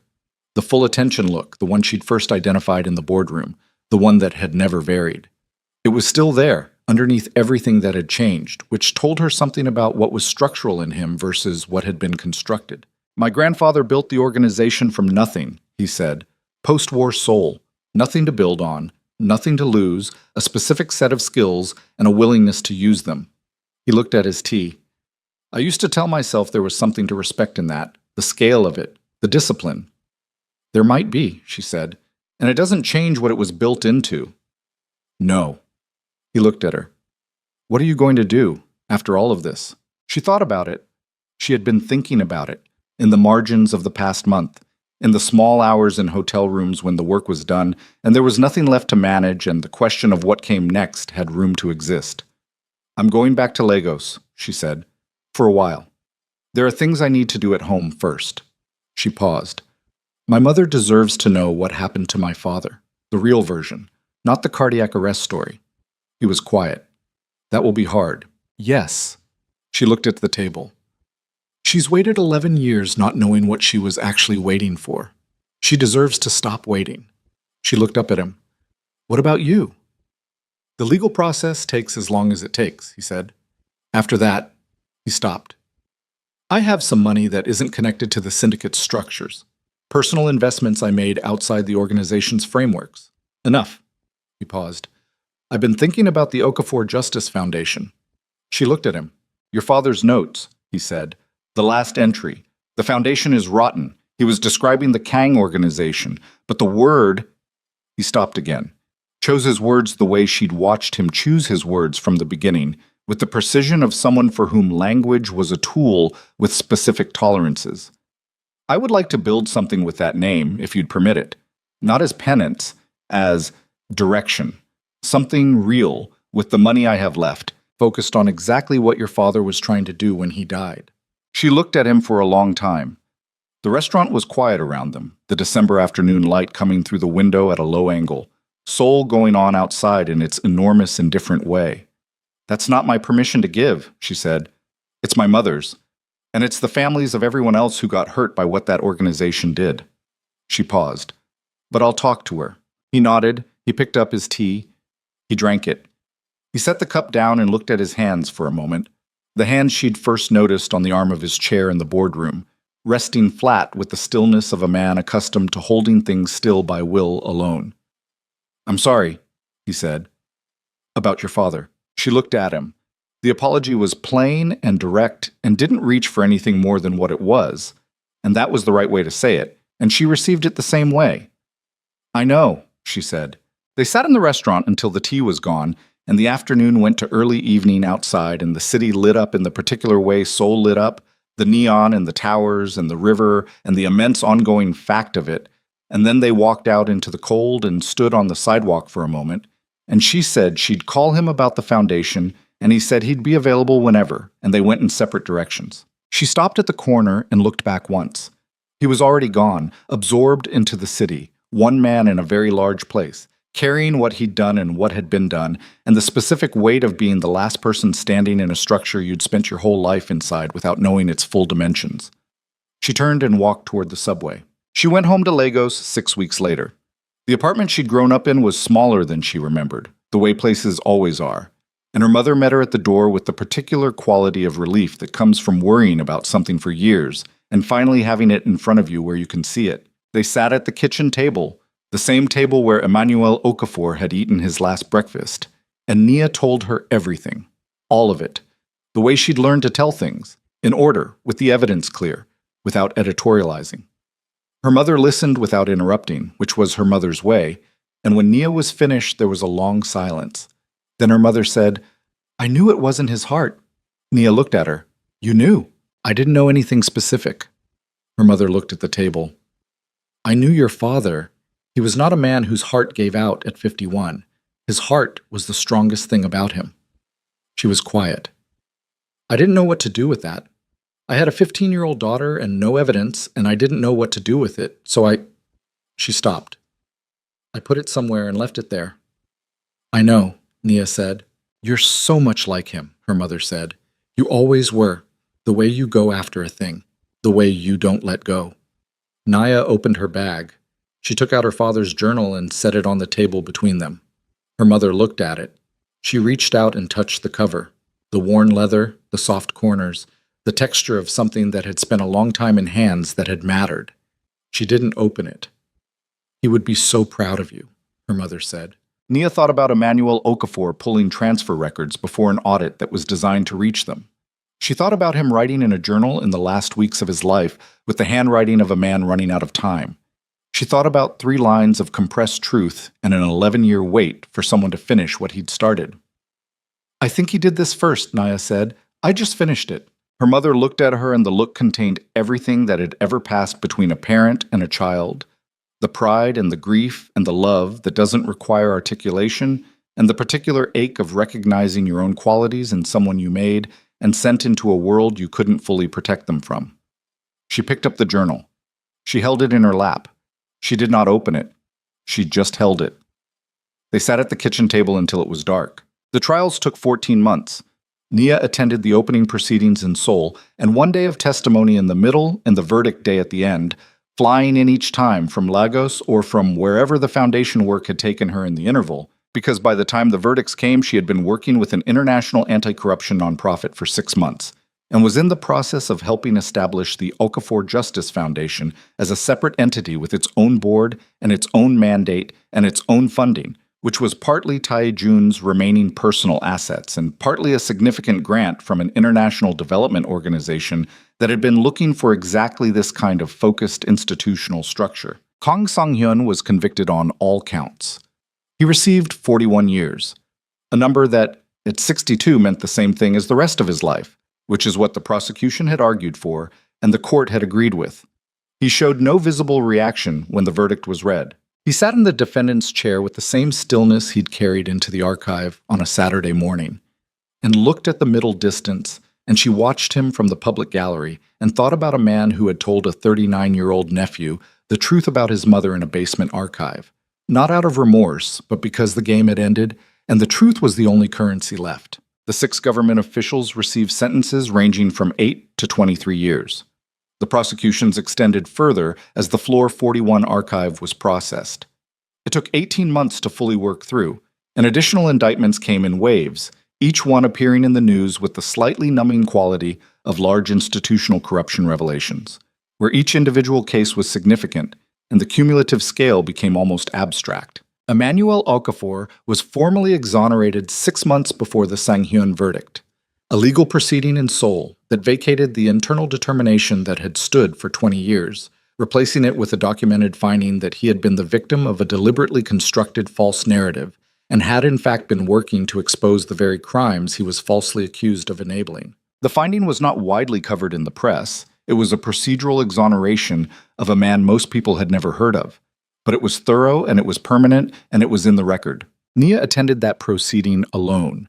She sat in a small courtroom and listened to the legal language of exoneration, the formal declaration of innocence, the citation of evidence, the correction of the record. And she was quiet throughout it, and she was quiet afterward in the corridor, and she walked out of the building into a Seoul afternoon and stood on the steps and felt the particular quality of something completed. Not over. Completed. There was a difference. Over meant finished and forgotten. Completed meant the thing had reached its proper end, the end it had been moving toward, and could now be understood as whole. She called her mother from the courthouse steps. "It's done," she said. Her mother was quiet for a moment, then, "Come home soon." "I will," Nia said, "soon." She stood on the courthouse steps a few minutes longer and watched Seoul go about its business. The people, the traffic, the scale of the place, the way it contained so many lives, and moved so much at once, and registered no particular weight for any individual thing happening inside it. She had spent 4 months here now across multiple visits, and the city had never once rearranged itself to accommodate her. And that was fine. That was what cities were. And she had no particular illusion that Seoul owed her anything. What she had instead was the exoneration document in her bag, beside the journal. She went to get on the subway and her phone buzzed with a message from Tae-jun. Short, which was his way. "I heard. I'm glad." And then, after a few seconds, "The foundation board meets next week." Harin confirmed the venue. Harin, who had noted her archive visits without reaction and had apparently, throughout the entire period, known considerably more about what was happening than her expression had ever suggested. Harin had left Daesung Holdings within 2 weeks of the disclosure, before the building was formally seized as part of the asset freeze, and had, with the specific competence of someone who has spent 15 years keeping a complex operation functional, transferred her skills to the foundation's administrative structure. She was, Nia had determined within the first month of working with her, exceptional at the work in a way that had been invisible when the work was being used for something that didn't deserve it. The foundation board had 7 members. Nia was the chair. Tae-jun held a non-voting advisory role, which had been the subject of some discussion in the early formation stages and had landed where it landed because of what he'd contributed and what he'd done, and the real and unresolved complexity of both those things, and also because in a practical sense the foundation wouldn't exist without him, and pretending otherwise was its own kind of dishonesty. The work was not dramatic. That was the thing she hadn't fully understood before she was inside it, that the most significant work was also the most unglamorous work, The bureaucratic and institutional and legal and administrative machinery of building something that would outlast the people who built it. Grant applications and board governance and case intake protocols and partnerships with legal aid organizations in 4 countries, and the specific exhausting diplomacy of persuading institutions to take on risks they didn't want to take on, and the particular satisfaction, when it worked, of watching something that had existed only as a concept acquire infrastructure and then acquire cases and then acquire results. She traveled a lot. Lagos, Seoul, London, occasionally The Hague and Brussels. She became the kind of person who existed primarily in transit, who learned which airport lounges had the quietest corners and which ones had the best coffee, and who could sleep on a plane in any seat position and wake up ready to work. She was very good at the work. She was good at it the way her father had been good at his work, with a specific gravity that came from understanding the real stakes underneath the technical surface. She thought about her father often, not with grief anymore, or not only with grief, with something more like accompaniment, the sense of a presence that had agreed to travel along in a way that didn't announce itself. She kept his journal in her bag until the bag wore out, and then she transferred it to the new one. She opened the journal properly for the first time, all the way through from the beginning, on a flight from Seoul to Lagos 14 months after the Sang-hyun verdict. She read it slowly, over 6 hours, and her father emerged from it the way people emerge from their own documents, not as the idealized version or the reduced version, but as himself. A man with contradictions and fears and humor and a deep specific stubbornness about certain things and a capacity for love that showed up more in what he did than what he said. He'd written about her. Several entries, the way she'd done in school, the time she'd argued with her mathematics teacher about an answer the teacher had wrong and had been correct, and had not let it go until the record was corrected. He'd written, "She doesn't let things go. I don't know if that's something she got from me or something she came to herself. Either way, it's going to be either her greatest quality or her most significant problem, possibly both at once." She sat with that at 35,000 feet, and the flight path carried her south over the continent toward home, and she thought, both at once. Yes, that was about right. 1 year and 3 months after the Sang-hyun verdict, on a Saturday in March, Tae-jun asked her to marry him. It was not a dramatic moment. They were sitting in the office of the foundation's Seoul branch, a set of rooms in a building in Yongsan-gu that had the productive clutter of a place where real work happened. Files, whiteboards, 3 laptops in various states of open, a coffee machine that was the most used object in the space. She'd been reviewing the budget projections for the year's expanded caseload. He'd been working through a partnership proposal with an anti-trafficking organization in the Philippines. He set down his pen. He said her name, which was how he always began things he'd thought about for a long time before saying. She looked up from the projections. He looked at her with the full attention look that had never changed and said what he'd come to, simply, without performance. She looked at him for a moment. She thought about this boardroom and the documents across his shoes, and the East Conference Room after hours and a sub-level B archive, and a stairwell and a loading dock and a small restaurant in December and courthouse steps in Seoul, and 14 months of board meetings and case files and flights, and the specific experience of building something with someone and learning, in the course of it, that the person you were building it with was exactly who they appeared to be when you removed everything that was constructed, which was not a thing she'd taken for granted and would not take for granted. "Yes," she said. He looked at her like he was making certain he'd heard correctly. She looked back at him like he had. He reached across the desk and took her hand and held it with the same steadiness he'd brought to everything since the archive. No excess, no performance, the grip of a person who means what they're doing. They got married 4 months later. Small, in Lagos, in her mother's garden. 11 people. Her mother, who held herself with the specific dignity of a woman who had carried a hard thing for a long time and set it down, and had not been diminished by either. Ha-rin, who attended with the precise social grace she brought to everything and cried at the ceremony with the efficiency of someone who had allotted a specific amount of time for it and stuck to it. 2 members of the foundation board. The journalist who had published first and had remained in the months since a rigorous and useful presence in the foundation's work. The prosecutor from The Hague, who had flown in on his own time and shook Tae-jun's hand with the expression of someone who had made peace with complexity. The garden was small, and the food was her mother's cooking, and the afternoon was warm, and the light was the specific quality of Lagos afternoon light, which had its own color and weight, and which Nia had spent 4 years away from and recognized the moment she stepped outside as something that had been waiting for her, patient and unchanged. She stood with her husband in her mother's garden, and the people who had come were talking, and the afternoon was going slowly toward evening, and somewhere inside the house, her father's journal was in her bag on the kitchen chair, and the Okafor Justice Foundation existed in 4 countries with active cases, and a staff of 18 and a board that took its mandate seriously, and a name that meant something now in the circles where it needed to mean something. The Kong Empire was gone. Daesung Holdings had been dissolved through the asset proceeding, its 40,000 employees absorbed through a managed transition into other organizations, its physical assets liquidated, its records transferred to the prosecutorial archive, where they would be processed for years. The building in Gangnam-gu had a new tenant, a technology company, and its glass exterior looked the same from the street and reflected the same sky and held no visible trace of what had happened inside it. Seoul continued. The city that had no investment in any particular outcome had continued at its enormous scale, absorbing what had happened the way cities absorb things, into the texture of itself, making it part of what it was, moving on. In certain circles, in certain conversations, the Kong Syndicate disclosure had been a landmark, a reference point for how quickly a decades-old criminal structure could be dismantled when the right evidence reached the right people at the right moment. In her mother's garden, Nia watched the afternoon light move across the grass and thought about her father. She thought about him the way she'd come to think about him, as a presence rather than an absence, as something that had shaped the shape of what she was and therefore continued in what she did. He had found something and tried to protect it, and had paid for that with everything. And then the thing he'd tried to protect had found its way to the right hands and done what he'd intended it to do, just 11 years later than he'd planned. Late, but not lost. Never lost. Her mother came to stand beside her.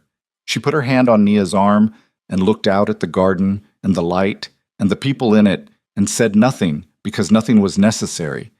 And the two of them stood there in the particular quiet of the end of something and the beginning of something else. And the garden held them both in the March afternoon, and the light went golden and then soft, and then the evening came, and the city outside the garden walls went on.